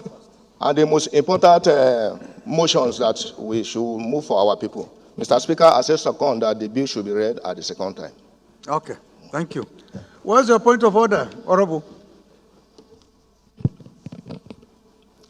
Right Honorable Speaker, Honorable colleagues, my name is Ani Abdurrahim Egidi, representing the good people of Ajakuta constituency from Kogi State. Sorry, I stumbled into the drawing of this motion, and my constituency is carved as part of the newly proposed state to be created, and I think it's an error. Before the motion should be read before the House, I want to clarify, Ajakuta Federal Constituency is a constituency that have a natural boundary from the other part of the state. Ajakuta is in the Kogi Central, and they have a natural boundary. I wouldn't see any reason why it should be part of the map, because I will sit down here and my people will be seeing that my constituency is carved into a state where we don't have. Let us, please permit us to second and to put the question. Once it is agreed, we'll give you opportunity to contribute. Thank you, Mr. Speaker. Okay? I'm grateful, sir. You're welcome. Thank you. So those in support of this motion should say aye. Those against should say nay. The ayes have it. Honorable, lead the debate. The correction. Thank you, Mr. Speaker, distinguished honorable colleagues. Once again, Abdullah Ibrahim Halims is my name. By the grace of God, I represent the wonderful people of Ankpa Omalola Federal Constituency. I thank you, Mr. Speaker, for this wonderful opportunity to speak for the good people of Ankpa Federal Constituency, and today I stand before you to lead this very important debate on the creation of Okura State. Introduction, Mr. Speaker, distinguished honorable colleagues, kindly permit me to lead a debate on the general principle of a bill for an act to alter the Constitution of the Federal Republic of Nigeria, 1999, as amended to provide for the creation of Okura State out of the present Kogi State. This bill was read for the first time on Tuesday, 9 July 2024. Historical background. Mr. Speaker, honorable colleagues, our demand for the creation of Okura State derives justification from our historical antecedents. It dated back to 1964, when as Igala Native Authority, we ranked second to Kano Native Authority in revenue generation, capacity, and was in the process of being made the 14th province in northern region through the Northern House of Assembly before the military coup of 1966. Having lost the bid to be carved out as a province, it became part of Kwara State in 1967. The three major criteria used by the military government of General Yakubu Gowon for the creation of 12 states in 1967, which are still relevant and germane. 1. In each state should form one compact homogeneous geographical area. B. The creation of a state should induce administrative convenience, and it should be supported by the facts of history and wishes of the people. C. Such new state must be in a position to effectively discharge the functions allocated to the old regional governments. The Okura State satisfies these requirements since 1967. Till date, it is worthy of note that the 13 provinces in the then northern Nigeria have all been splitted into 1 or 2 states, in some cases with the exception of Kava province, where the proposed Okura State belong. In view of this historical and structural... Honorable Ibrahim, please can you approach the chair? You, what's the name, sir? And structural antecedents, the creation of Okura State at this point in time will ensure lasting peace and progress in the region. This will create equity, fairness, and general sense of belonging as people of one united country. The proposed state lies to the east of the Niger and is inhabited by the Igalas, 9th largest ethnic group. I repeat that again, 9th largest ethnic group according to 1963 census. Basa Nkomo, Basange, and Igbira Muslim. There are also other Nigerians, like the Hausas, the Yorubas, the Igbo, the Nupe, the Jukun, the Ijos, Kanuris, etc. The area is bounded on the west by the river Niger, to the north by the river Benue, and on the south by Enugu and Anambra states. To the east is Idoma land of Benue State. The proposed state covers an area of 13.575 kilometers square with an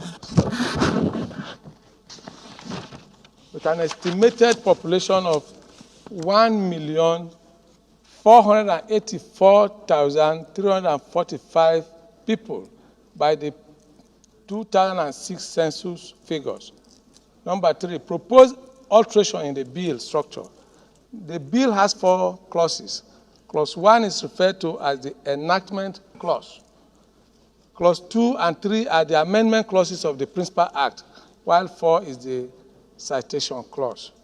Number 4, provisions of the amendment bill.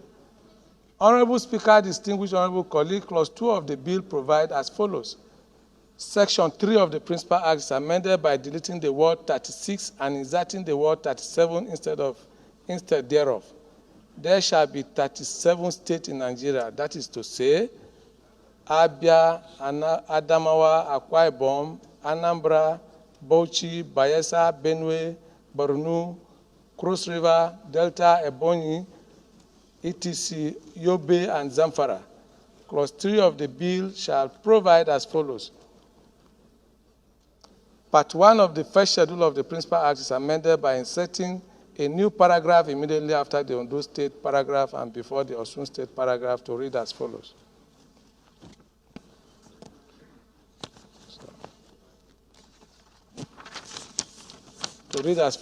State Okura. Leader, can you summarize? This is a very straightforward bill, yes, which ordinarily should not have taken you just a minute. I want to just 1 or 2. You have made enough points, leader. Yes. I think you can just the conclude. advantages of this bill is just where I want to summarize from. The bill, the advantages of creating this Okura state will bring government closer to the long-neglected people of Igala Basa land, thereby creating a balanced development and equitable distribution of nation resources. More representation will be made at the various levels of governance to improve the welfare and well-being of the good people of Igala. I sincerely appeal to all my wonderful colleagues, Mr. Speaker, to support as far as this bill is not intended to deprive any member of this country, as far as it is intended to improve the living condition of our people, as far as it is intended to improve on the general welfare and infrastructural development of the entire Igala people and the nation at large. I sincerely wish and implore all of you to support this wonderful bill. Thank you very much. Before I call for the second, Honorable, I think you want to say one or two things, right? Please go ahead. Thank you, Mr. Speaker, for the privilege. Right Honorable Speaker, honorable colleagues, once again, my name is Sani Ibrahim Egidi. I represented the wonderful people of Ajakuta Federal Constituency in Kogi State. Honorable Speaker, I want to appreciate my leader, the deputy leader of the House, who graciously moved this motion to create additional state in our state. I want to appreciate him for this initiative. It's a wonderful one, which brings government close to the people. Of course, by the time government is brought close to the people, infrastructure development, so many other things will follow. I appreciate that, and I'm in support of that motion.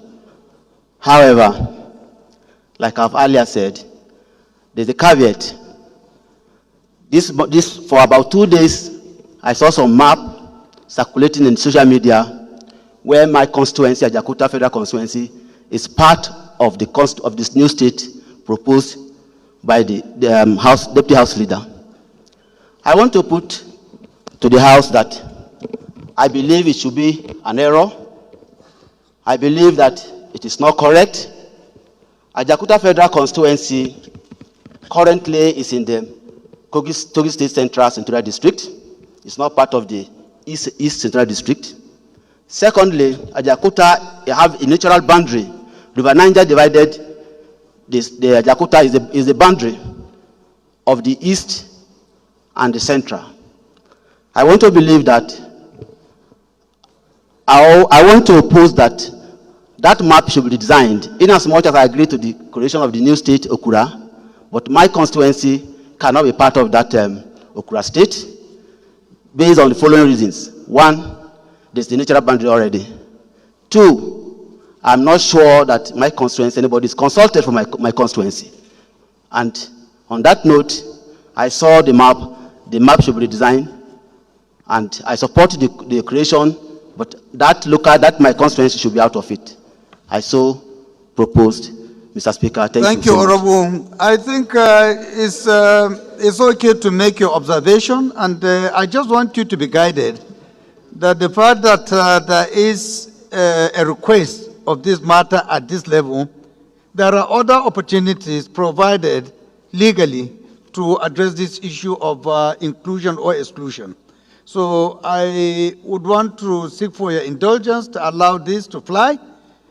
During the dialogue that will come up on state-by-state basis, the constitutional amendment engagements, this issue will be brought before your own people in your own state. So you have the opportunity to discuss and agree. It is the outcome of your resolution that the constitutional amendment committee will consider. So permit it, because largely or majorly what has been said is probably the aspiration of the people of those local governments. So let's go ahead, second, and allow the Constitutional Amendment Committee to do the rest for you. Thank you for your contribution. Mr. Speaker, point of order. Point of order, sir. Yes, Leader. What's the point of order? Thank you, Mr. Speaker, my dear colleagues. Kingsley Chinda, I represent Tobiabo Federal Constituency. Mr. Speaker, my dear colleagues, we have consistently witnessed members bringing bills for creation of state before the House. Let it not look like we do not understand what we ought to do. This bill is unknown to law, cannot even be considered, talk less of sending it to the Constitution Review Committee. Perhaps I will urge us to look at Section 8 of the Constitution. I will read it out for us.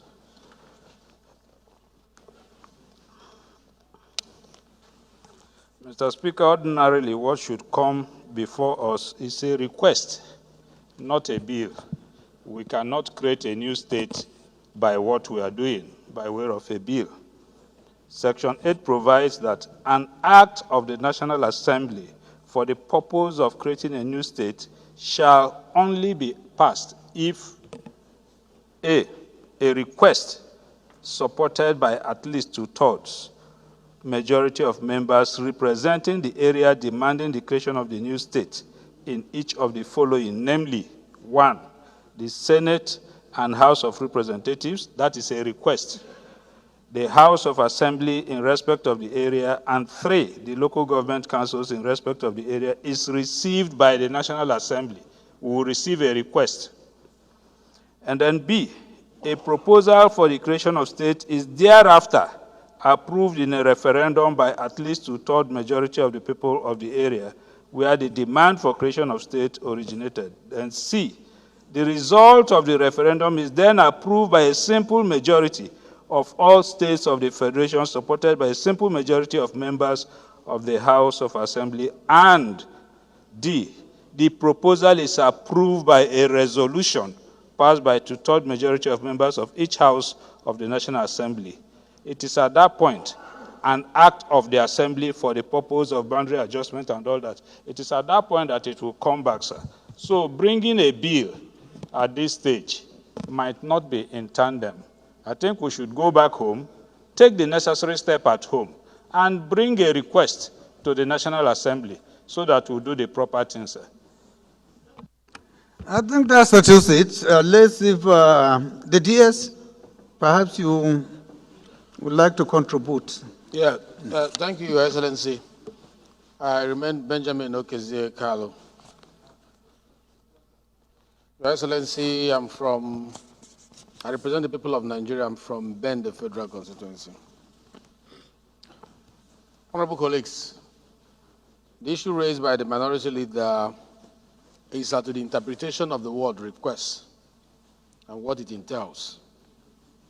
And this could come to the Parliament via proposition made by members of Parliament. Members of Parliament have a process of presenting issues bordering on their constituents. And since this borders on constitutional amendment, it can only be considered by the Constitutional Review Committee if it has passed through the process and referred to them to look into. So I think there is no order. But will it be done by this process only? No, there's a long process. But kickstarting the process through informing the Parliament, which through his debate let us know the issues surrounding it, it's left for the chair and these members to say, refer it to the committee. It's a request. We'll look at it at the committee and bring back a report to know whether or not it is fit for public hearing and other things that is involved with it. In the process of doing that, that is when we harvest these lists of issues listed here. On, the chair, the Speaker of the House, there is no how the Senate and the House of Representatives will only work with just a request from a community. How do we hear that request? We create the platform through legislative process, invite them into the room through public hearing, get the opinion in the course of the public hearing, and begin to activate the other aspects of this. It's a long walk. So I would suggest, Mr. Speaker, let's allow this to be voted on by the House, referred to the committee, and then from the committee, we'll be able to know whether it is fit for purpose through the other internal processes, which is part of, as a member of that committee, to know. And it's not the first bill that is presented here for creation of state. It may not be timely. It may not be what the nation needs at the moment, but it's a proposal from his constituent. And Mr. Speaker, these constituents are up there. They have representatives watching. So, and they have been there to watch us also allow other state proposal. ATT State was proposed here, and last week we gave it a nod. And we have also heard of other states that from Southwest. So let's allow them, let it go through, and then it will come to us. Himself and myself will sit and look at it at the Constitutional Review Committee. I so submit, Mr. Speaker. Thank you, DS, for your contribution. I think they are all correct. The issue is just a matter of style. How you go about sending the request. If I were even him, I would have even opted for motion. Motion would have been easier, you know. Motion captures the interest and desire, and at the end, ultimately, it will be referred to a committee that is requested for. Rather than going through bill, motion could have even captured adequately the desire of creation of states. You understand? But as it is, because they are all correct, if we take what the minority leader said, it is the legal position. But as a parliament, for a member to move for such kind of request, we have our own procedures as well. So if coming by way of bill is what he has chosen to, to present that interest, I don't think if it is wrong. So I think with those two explanations, we can go ahead and look for a seconder. Honorable Maki. Thank you, Mr. Speaker, my honorable colleagues. I'm Abubakar Maki Eleman. I'm from Jigawa State. I represent Malamudori Kaugama Federal Constituency. Mr. Speaker, I rise to second a bill for an act to alter the Constitution of the Federal Republic of Nigeria, 1999, as amended, to provide for creation of Okura State, HB 1568, be read for the second time. I so second, Mr. Speaker. Those in support of this motion should say aye. Those against should say nay. There is have it. This motion or bill is referred to, I think the clerk.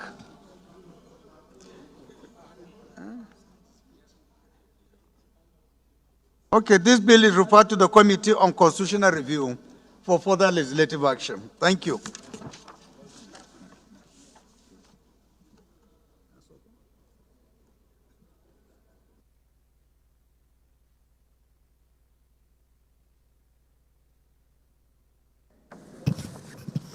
Right Honorable Speaker, honorable members, a bill for an act to alter the Constitution of the Federal Republic of Nigeria 1999 as amended to provide for the creation of a Kura State with Egume as the proposed state capital and for related matters. Second reading. As I've said earlier, the bill is referred to the Committee on Constitutional Review for further legislative action.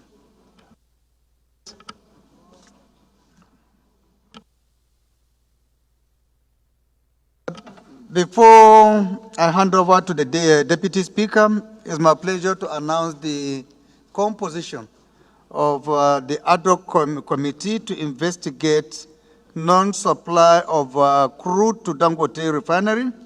We have Honorable Noli Naji as chairman, Honorable Jimmy Benson as member, Honorable Adepoju Ojo, Kabiru Ahmadu Maipalas, Honorable Balela Aminu, Honorable Pascal Abodike,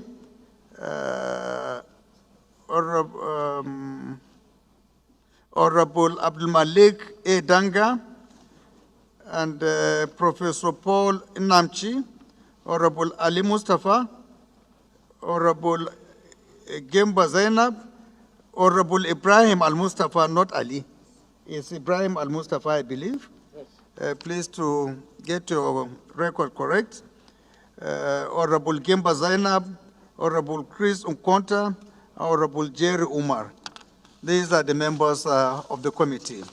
Another announcement coming from the leader of the House is in respect of the APC caucus meeting, which is scheduled for today immediately after plenary. So this just serves as a reminder. Thank you very much.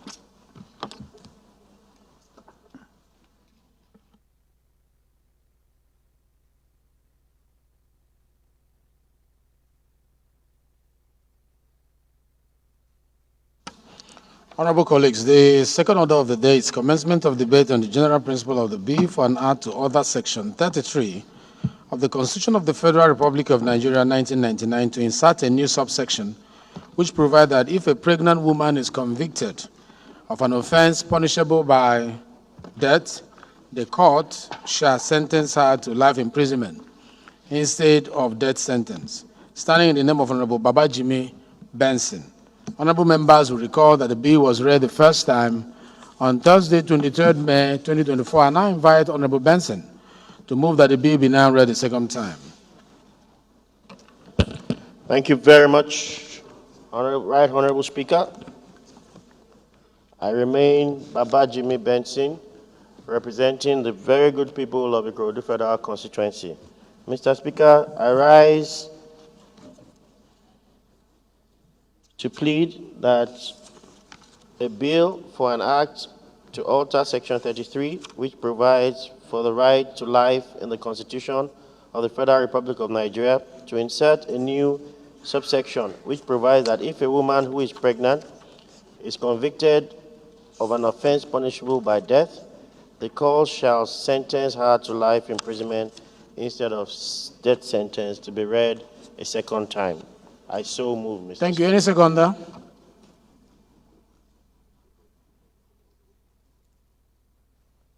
Yes. Chair, the Right Honorable Speaker, my name is Honorable Pastor Comrade Chief Ojema Ojoto. I represent the good people of Apagatu Federal Constituency. I rise to second the motion ably moved by Honorable Jamie Bensi. Thank you. Those in support of the motion say aye. Those against say nay. The ayes have it. Honorable Jimmy, you can lead your debate. You can see the time.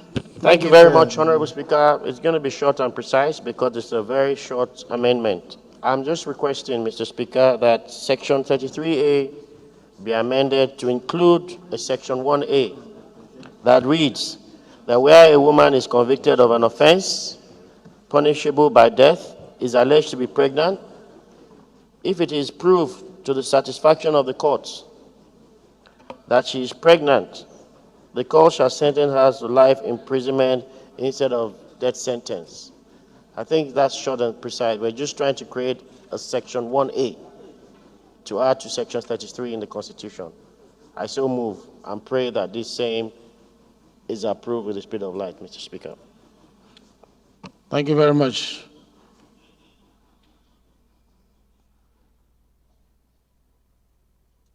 Those in support of this motion say aye. Those against say nay. The ayes have it. Clerk, you're invited to read the long title of this bill. Right Honorable Speaker, honorable members.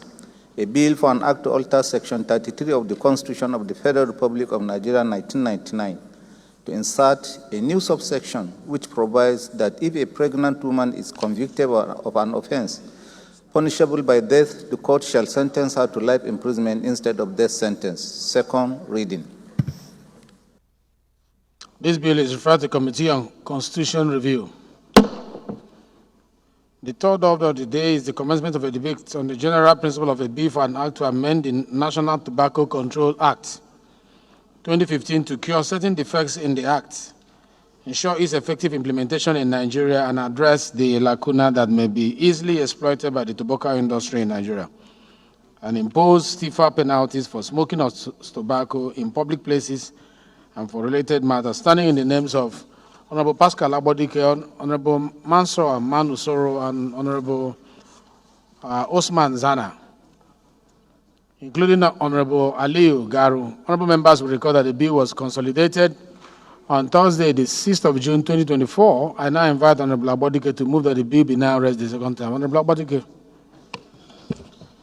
Thank you, Mr. Speaker. I am Honorable Pascal Abodike. I represent Ihiala Federal Constituency, the most respected speaker. I'm from Anambra State.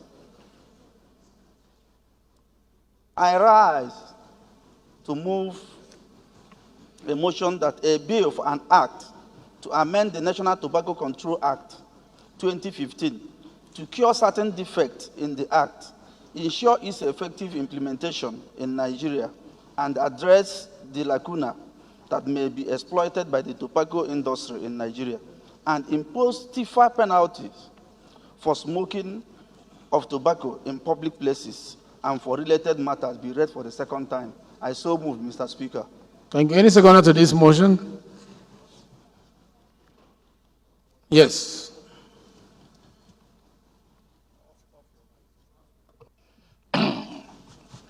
Thank you, Mr. Speaker. Ali Adeyemi Taufik is my name. I represent the industrious people of Mushin, one federal constituency in Lagos. Mr. Speaker, I rise to second as moved by my dear friend and colleague. Mr. Speaker, I so second. Thank you, sir. Those in support of this motion say aye. Those against say nay. The ayes have it. Honorable Abodike, please lead your debate, but make it as brief as possible, considering the time. Okay, thank you, Mr. Speaker. Honorable Pascal Abodike, Ihiala Federal Constituency, Anambra State.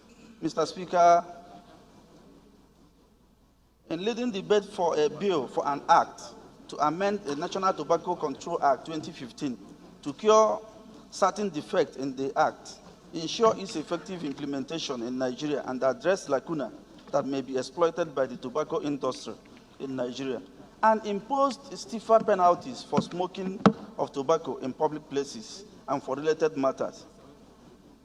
The Right Honorable Speaker, honorable members, tobacco smoking is dangerous to our health. Therefore, a very stringent legislation needs to be put in place to at least reduce the rate of tobacco smoking among our youths, by implication, improve the health of Nigerians. The bill seeks to amend Section 2, Section 8, 9, 11, Section 12, 14, 16, 17, 18, 20, 22, 28, 29, 39, and 42 of the National Tobacco Control Act 2015. Section 8 of the Act is amended to increase taxes and levies on tobacco companies and make them more accountable to government. Section 18 and 19 of the Act is amended to introduce stringent conditions to tobacco manufacturers to fulfill. Section 20 is amended to increase cover of warning sign to cover not less than 80% of total surface area of the package. And Section 28 is amended to make the disclosure of the conflict interest under the oath in order to make it enforceable.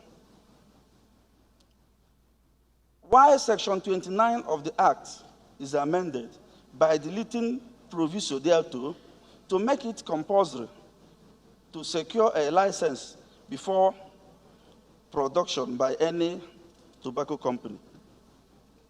Section 39 is amended by deleting subsection 2 of the Act to avoid delay in improving the regulation made pursuant to the Act. Right Honorable Speaker, honorable colleagues, the essence of this amendment is to ensure that tobacco industries does not take advantage of some lacuna in the National Tobacco Act to exploit Nigerians and expose them more to the dangers of tobacco smoking.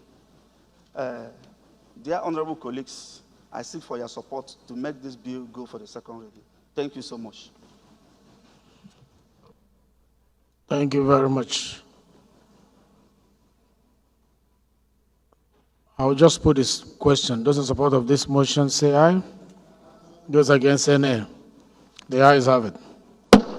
This bill should be read, the long title should be read by the clerk, so I invite the clerk to read the long title of the bill. Right Honorable Speaker, honorable members, a bill for an act to amend the National Tobacco Control Act 2015 to cure certain defects in the act, ensure its effective implementation in Nigeria, and address the lacuna that may easily be exploited by the tobacco industry in Nigeria, and impose stiffer penalties for smoking of tobacco in public places and for related matters. Second reading. Thank you very much. This bill is referred to the Committee on Health Services. Honorable colleagues, the fourth order of the day is commencement of debate on the general principle of the bill for an act to provide for establishment of National Institute of Vocational and Training Technical Education, Okurikan, Okoyong, Odugbani, Cross River State, and for related matters. Standing in the name of Honorable Ake Babasi, honorable members will recall that the bill was read the first time on Wednesday, 26 July 2023. And I invite Honorable Babasi to move that the bill be now read the second time. Honorable Babasi is not in the house. Bill stepped down by leave of the House. Honorable colleagues, the fifth order of the day is commencement of debate on the general principle of the bill for an act to amend the Federal Polytechnics Act, Cap F17, Laws of the Federation of Nigeria, to establish Federal College of Science and Health Technology, Harisa Uba, Borno State, to provide qualitative education in science and health and for related matters, standing in the name of Honorable Medala Usman Balami. Honorable members will recall that the bill was read the first time on Wednesday, 26 July 2023. I now invite Honorable Balami to move that the bill be now read the second time. Right Honorable Speaker, distinguished colleagues, my name is Dr. Midala Usman Balami. I represent the good and dynamic people of Askira Uba Howell Federal Constituency.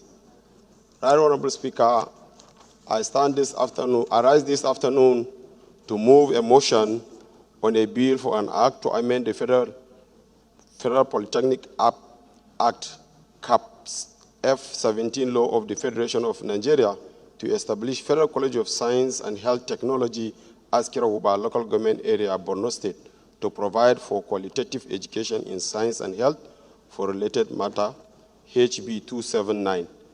The House will recall that the bill was read the first time on the 26th July 2023. I so move, Mr. Speaker. Thank you very much. Any seconder? Yes. Go ahead, you. Mr. Speaker, honorable colleagues, my name is Daniel Asama, and I represent the people of Bassa and Just North Federal Constituency, a home of peace and tourism. Mr. Speaker, I'm from Plateau State. I rise this afternoon to second the motion as ably moved by my colleague. I so move, Mr. Speaker. Thank you very much. Those in support of this motion say aye. Those against say nay. The ayes have it. Honorable, you can now move your motion, lead your debate. Right Honorable Speaker, honorable colleagues, my name still remains Dr. Midala Usman Balami. Right Honorable Speaker, my distinguished colleagues, I am honored and very humble to lead the debate on the general principles on a bill for an act to establish Federal College of Science, Health Technology, Askira Uba, local government, Borno State. Mr. Speaker, a healthy community does not only lead to improve individual well-being, but also contribute to the overall productivity and prosperity of the community as a whole. Mr. Speaker, the establishment of the Federal College of Health Technology in the constituency will enhance access to healthcare services for the local population.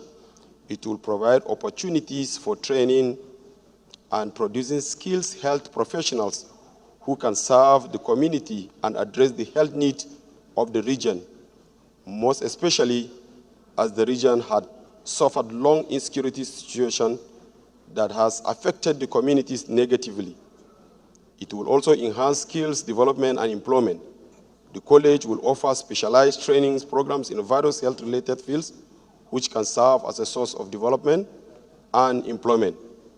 The college will provide opportunities for continuous education and capacity building for the healthcare professional in the region. It will offer programs for upgrading the skills and knowledge of existing healthcare workers, ensuring the provision of quality healthcare services in the constituency. It will also promote research and innovation in the healthcare industry. Mr. Speaker, honorable colleagues, the overall establishment of the Federal College of Science and Technology in Askira Uba, Howell Federal Constituency, Borno State, will have a positive impact on the healthcare access, skill development, employment, community development, capacity building, and research in the region. Mr. Speaker, my respected colleagues, I humbly solicit for your support for the second reading of this all-important bill to establish Federal College of Science and Health Technology in Askira Uba, local government of Borno State. I so move, Mr. Speaker and honorable colleagues. Thank you very much. I just put the question. Those in support of this motion say aye. Those against say nay. The ayes have it. Clerk, read this long title of this bill. Right Honorable Speaker, honorable members. A bill for an act to amend the Federal Polytechnics Act, CAP F-17 Laws of the Federation of Nigeria 2004, to establish Federal College of Science and Health Technology, Askira Uba, Borno State, to provide qualitative education in science and health for related matters. Second reading. Thank you, Clerk. Bill referred to Committee on Federal Polytechnics and Higher Technical Education. Sixth order of the day is commencement of debate on the general principle of a bill for an act to amend the Federal Medical Centers Act 2022 to establish Federal Medical Center Achi, Enugu State, and for related matters. Standing in the name of Honorable Anayo Onwebu. Honorable members recall that the bill was read the first time on Tuesday, 7 May 2024, and I invite Honorable Onwebu to move that the bill be now read the second time. Honorable Onwebu, please.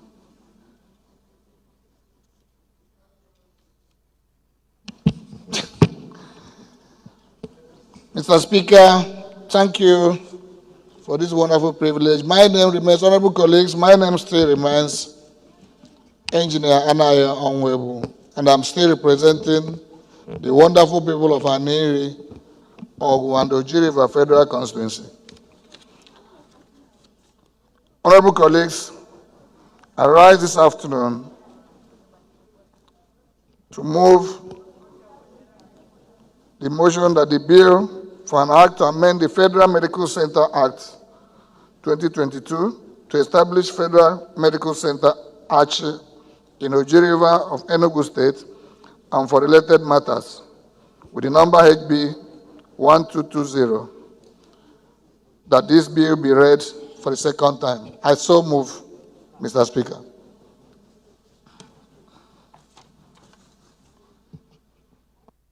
Thank you. Yes, please second. Thank you, Mr. Speaker. Honorable colleagues, Mr. Speaker, my name is Honorable Barrister Sunday Siraku Sumeha.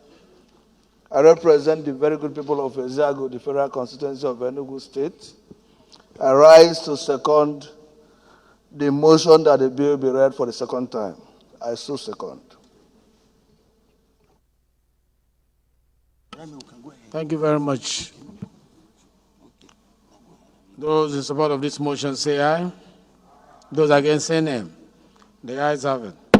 Honorable Onwebu, please lead your debate. Consider the time and make it brief. Thank you, Mr. Speaker. Honorable.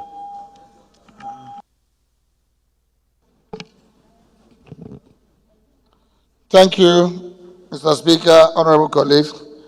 I will make the debate as short as possible. Mr. Speaker, honorable colleagues, I rise this afternoon to urge you to support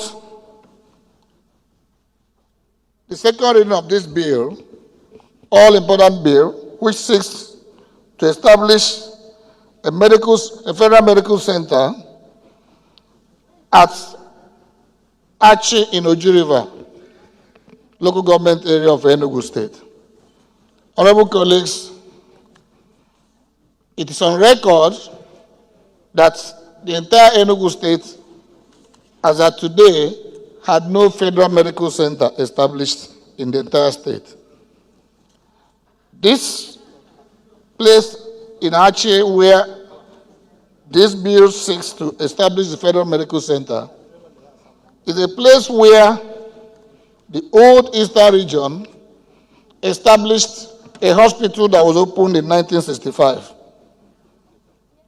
Honorable colleagues, Mr. Speaker, the hospital there was perfectly running under the control and management of the former missionaries before eventually he went into moribund. Honorable colleagues, I urge you to see reason why this place is very stable, because there are already existing hospital facilities covering on a land area of about 30 hectares. All we need is to pass this bill, and with a little upgrading of the facilities there, a federal medical center will thrive comfortably. A federal medical center being established there will cater for the needs of various federal government establishments, the prisons, the police college, the Federal Cooperative College, Oji River, and even the newly being established University of Dental Technology. Mr. Speaker, honorable colleagues, I urge you to support that this bill be read for a second time. Thank you very much. Thank you very much. It's a straightforward bill. Those in support of this bill say aye. Those against say nay. The ayes have it. Clerk, the long title of the bill. Right Honorable Speaker, honorable members, a bill for an act to amend the Federal Medical Centers Act 2022 to establish Federal Medical Center, Achi, Enugu State, and for related matters, second reading. Bill is referred to Committee on Health Institutions.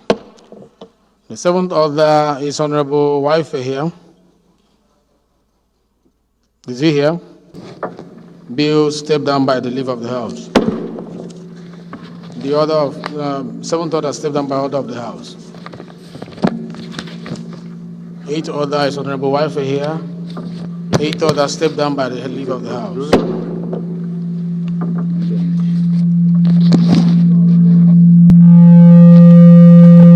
I think, Mr. Speaker, Honorable Wivey moved that motion in his capacity as chairman of this. Can we check the sound, please?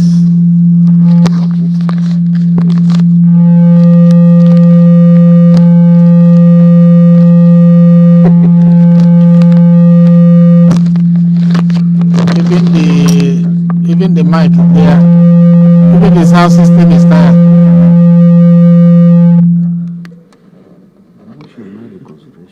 Even the sound system is tired.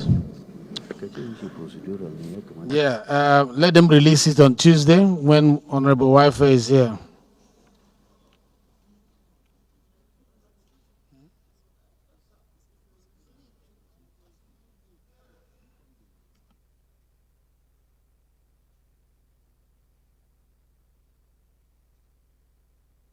So this is not in his personal name. Procedural. Okay, Deputy, take it. Move that we rescind our decision on it so that we can take it. I will suspend our rule, restrain our decision. It's procedural. Mr. Speaker. Just move that we suspend our. Mr. Speaker, I am Honorable Bello Isa Ambarura. I am representing Ilela Godaba Federal Constituency. Mr. Speaker, I rise up to support that, suggest that this motion number 7 as earlier step down should be had for the benefit of this people, this chamber. Thank you, Mr. Speaker. Thank you. The resolution on the 7th and the 8th order of the day is hereby reversed. Let's now take the 7th order of the day. Thank you, Mr. Speaker. Thank you, my dear colleagues. Let me mention the 7th order of the day, and then you can take it. The 7th order of the day is a motion on the rescission of the resolution of the House on the activities of private sector, foreign and local companies to hemorrhage Nigerian economy through trade malpractices pursuant to Order 9, Rule 1, Sub 6 of the Standing Orders of the House of Representatives, standing in the name of Honorable Waife as the Chairman, Rules and Business of the House. Your deputy is hereby invited to move the motion. Thank you, Mr. Speaker. My distinguished colleagues, I am Honorable Bello Isa Ambarura, representing Godabawa Ilela Federal Constituency. I'm from Sokoto State. Mr. Speaker, I rise up to move the motions that on the session of the resolutions of the House on the activities of private sectors, foreign and local companies to hemorrhage Nigeria's economy through trade malpractice pursuant to Order 9, Rule 6 of the Standing Orders of the House of Representatives. I so move, Mr. Speaker. Thank you very much. Any seconder? Yeah, mark a second. Thank you, Mr. Speaker. My honorable colleagues, I'm Abubakar Maki Eleman. I'm from Jigawa State. I represent Malamudori Kaugama Federal Constituency. Mr. Speaker, I rise to second the motion heavily moved by the chairman, Rules and Business. I so second. Thank you, Mr. Speaker. Thank you very much. Those in support of this motion say aye. Those against say no. Those in support of this motion say aye. Those against say nay. The ayes have it.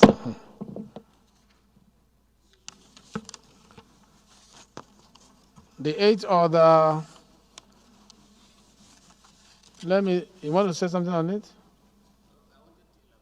Okay, go ahead, do that, because we want to refer it. Go ahead. Because the prayers are at the motion. Thank you, distinguished colleagues. As earlier proposed, the House may wish to note that an ad hoc committee was constituted to investigate the activities of private sectors, foreign and local companies, to summarize Nigerian economy through trade malpractice, and on Thursday 9th May 2020. The committee, Mr. Chairman, I wish to note that the ad hoc committee was mandated to: 1. To recover, harness, or prevent further loss of much magnitude in a bid to enhance the overall country's GDP, restore an economic health. Mr. Speaker, to track activities in the private sector, several foreign and local companies from hemorrhage the Nigerian economy through trade malpractice. The investigation scope will be elastic to cover private sector activities on land, sea, and air. Carry out its statutory oversight function in an increasingly sophisticated private sector. The House may wish to further be aware that the emergence fact that were not available to the House at the time the resolution was passed. Cognizance of the need to rescind its decision to examine the emergence fact with a view to arriving at an informed decision. Resolve: rescind the resolution that set up a special committee to investigate the activities of private, foreign, and local companies to hemorrhage Nigeria's economy through trade malpractice for further investigative action. Thank you, Mr. Speaker. Thank you very much. I think it's straightforward and it's procedural. I'll just put the question. Those in support of this motion say aye. Those in support of this motion say aye. Those against say nay. The ayes have it. The prayers are resolved in the motion. Honorable colleagues, the eighth order of the day is a motion on activities of private sector to hemorrhage Nigerian economy through trade malpractice, standing in the name of Honorable Welfare. You are invited to move the motion, Deputy. Thank you, Mr. Speaker. I think you should just go to prayer now because Okay, we already thank know you, the story. distinguished colleagues. Just know what the prayer I is. rise up to present a motion on activities of private sectors, foreign and local companies to hemorrhage the Nigerian economy through trade malpractice. I so move, Mr. Speaker. Yeah, any seconder? Spokesperson. Mr. Speaker, Akitunde Rotimi Jr., Ekiti North 1 Federal Constituency, I rise to second the motion ably moved by my honorable colleague. Those in support of this motion say aye. Those against say nay. The ayes have it. Please, just go to the prayer of the motion, please. Just the prayer, because we already know the story. Thank you once again, Mr. Speaker. I am Bello Isa Ambarura, representing the people of Goraba and Ilela Federal Constituency from Sokoto State. The prayer of that committee, Mr. Speaker, the ad hoc committee, was set up to investigate. Number one, alleged trade malpractice by foreign Please, leader, and approach local the companies chair. Leader, please. in the private sectors. And two, loss of over 28 million naira to trade malpractice by foreign and local from 2015. Is that the prayers? Yes, that is the prayer of the committee. Recommend techniques and the mechanism to prevent further loss to enhance overall country's gross domestic product, GDP, and report within 4 weeks for further legislative action. Thank you, Mr. Speaker.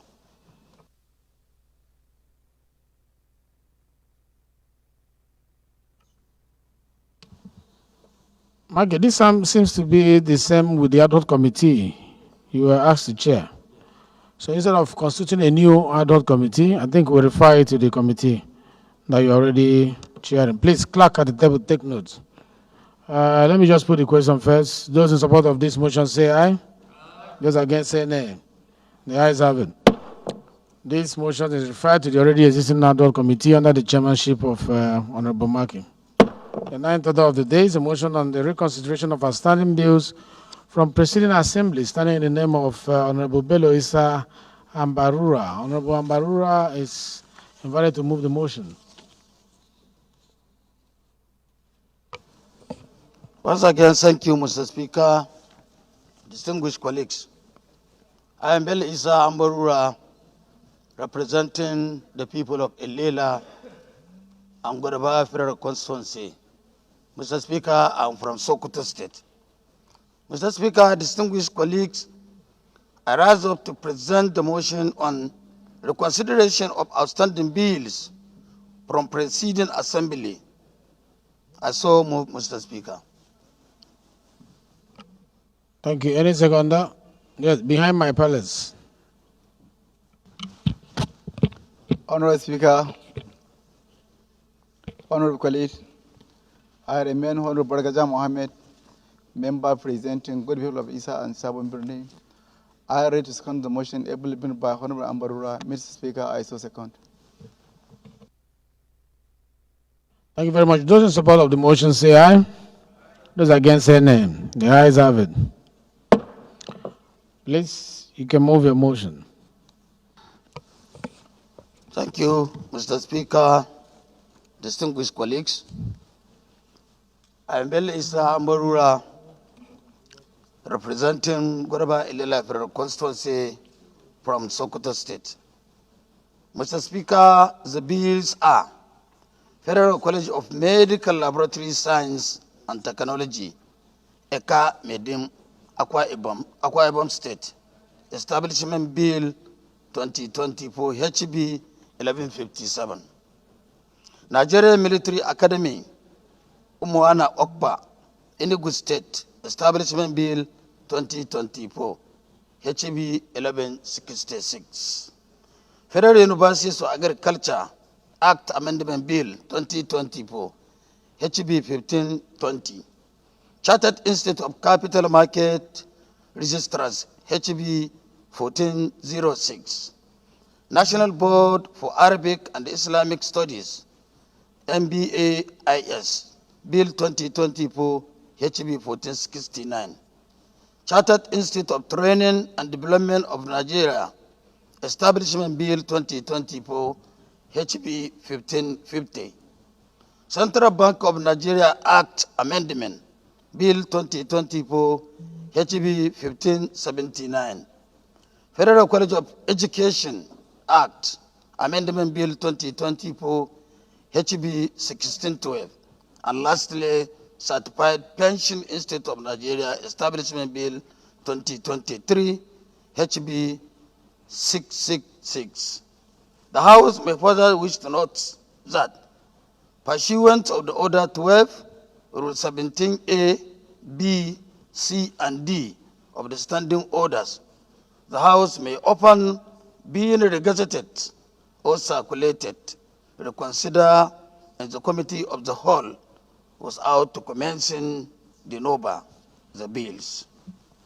A, whose report was presented by committee before consideration. B, passed by the House and forwarded to the Senate for concurrence, for which no concurrence was made or negative. C, passed by the Senate and forwarded to the House, for which no concurrence was made for negative, or passed by the preceding assembly and forwarded to the President for assent, but for which assent or withholding therefore was not communicated before the end of the tenure of the preceding assembly. Further, the House may wish to note that the aforementioned bills were passed by the preceding assembly and forwarded to the President for assent, but for which assent or withholding therefore was not communicated before the end of the last assembly.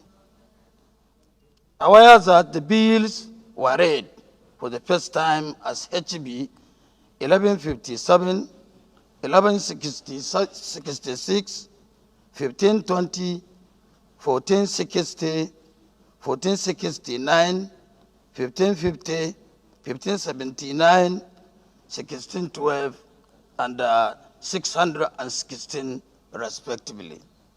Resolve, recommit the bills to the Committee of the Whole for consideration. I so submit, Mr. Speaker. Thank you very much. I think it's very straightforward and procedural. I just put the question. Those in support of this motion say aye. Those against say nay. The ayes have it.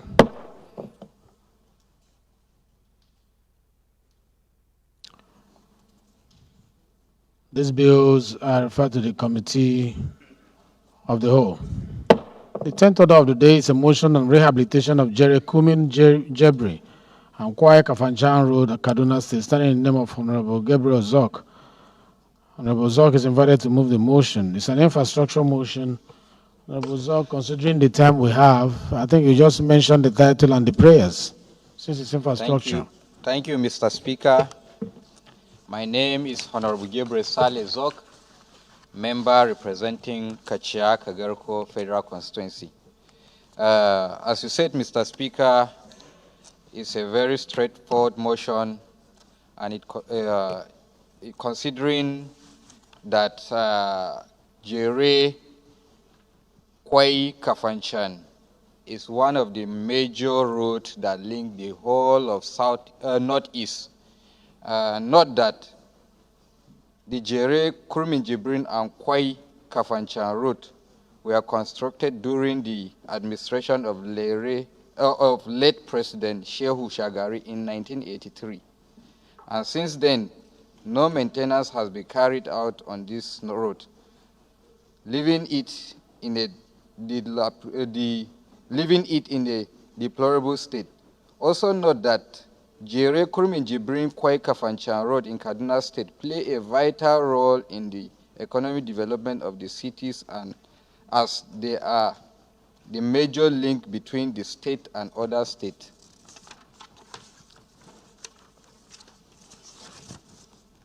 Just the prayers, my brother. It's a straightforward. Okay, sir. Urge Federal Ministry of Works and Federal Road Maintenance Agency, FEMA, to rehabilitate the road, preventing accident, robbery, incident, and ensuring safe movement of agricultural products and services. Mandate the Committee on Works and Legislative Compliance to ensure compliance. I so move, Mr. Speaker. Thank you. Any? Yes, please. Your neighbor. Thank you, Mr. Speaker. My name is Mukhtar Zakari Chawai. I represent Kauru Federal Constituency of Kaduna State. I rise to second this motion ably moved by Honorable Gabriel Saleh Zok. I so second. Thank you. It's a straightforward motion. I just put the question. Those in support of this motion say aye. Those against say nay. The ayes have it. This motion is referred to the Committee on FEMA, Works and Legislative Compliance.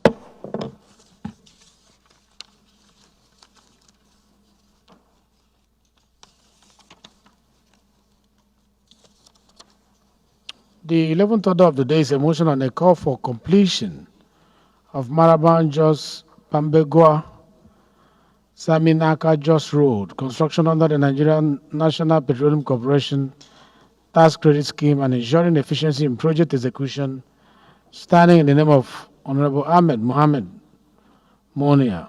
Honorable Monia is invited to move the motion. Honorable Monia, it's an infrastructure motion again. Just the title and prayer, since it's already published on notice, if you don't mind. Thank you, Mr. Speaker.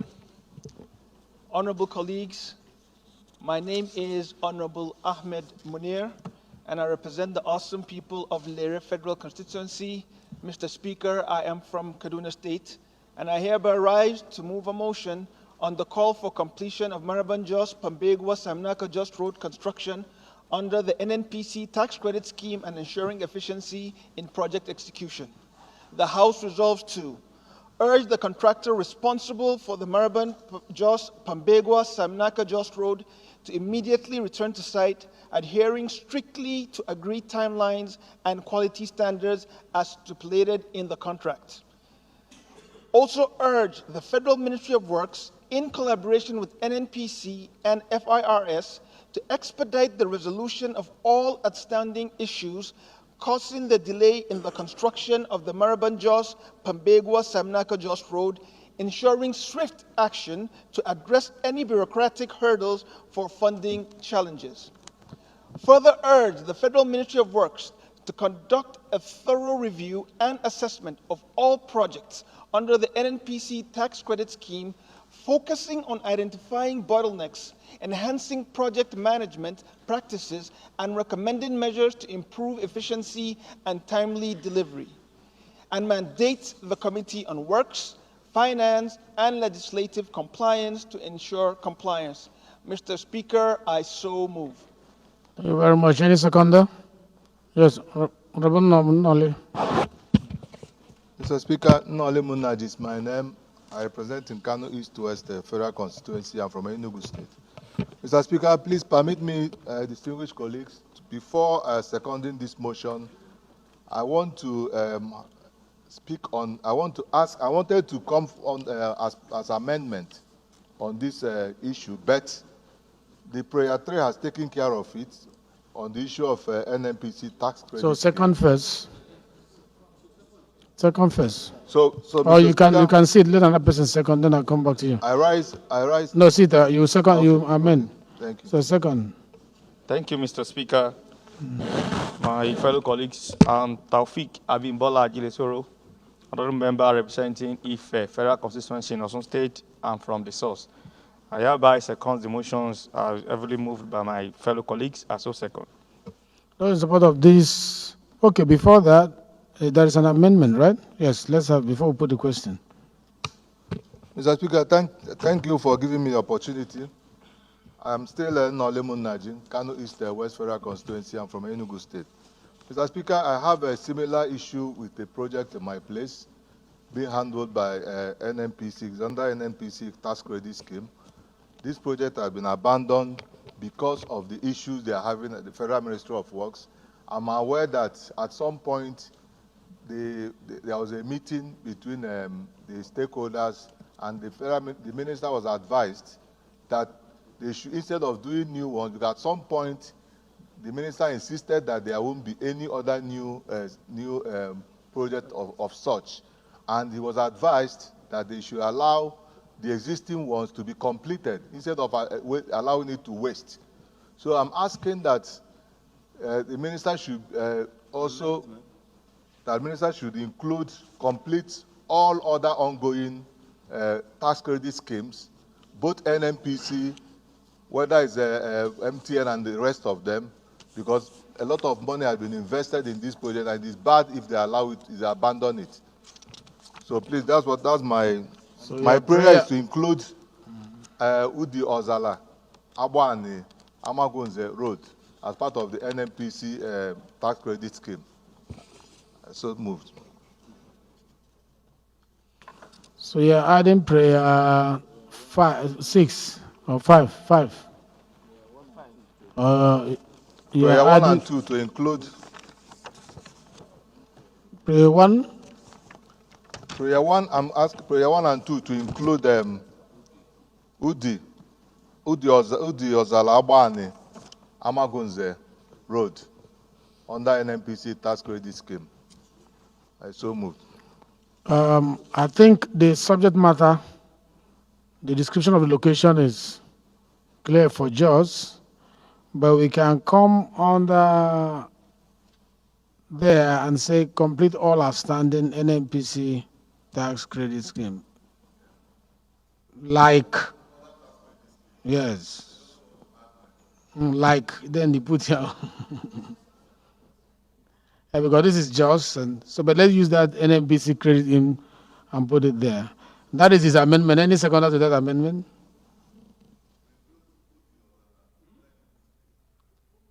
Yes, my palace. Okay, my palace, wait, let him second.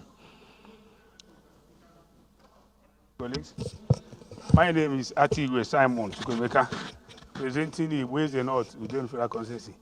I rise to second the motion moved by my honorable colleague. I so second. Those in support of this motion say aye. Those against say nay. The ayes have it. Those in support of the motion as amended say aye. Those against say nay. The ayes have it.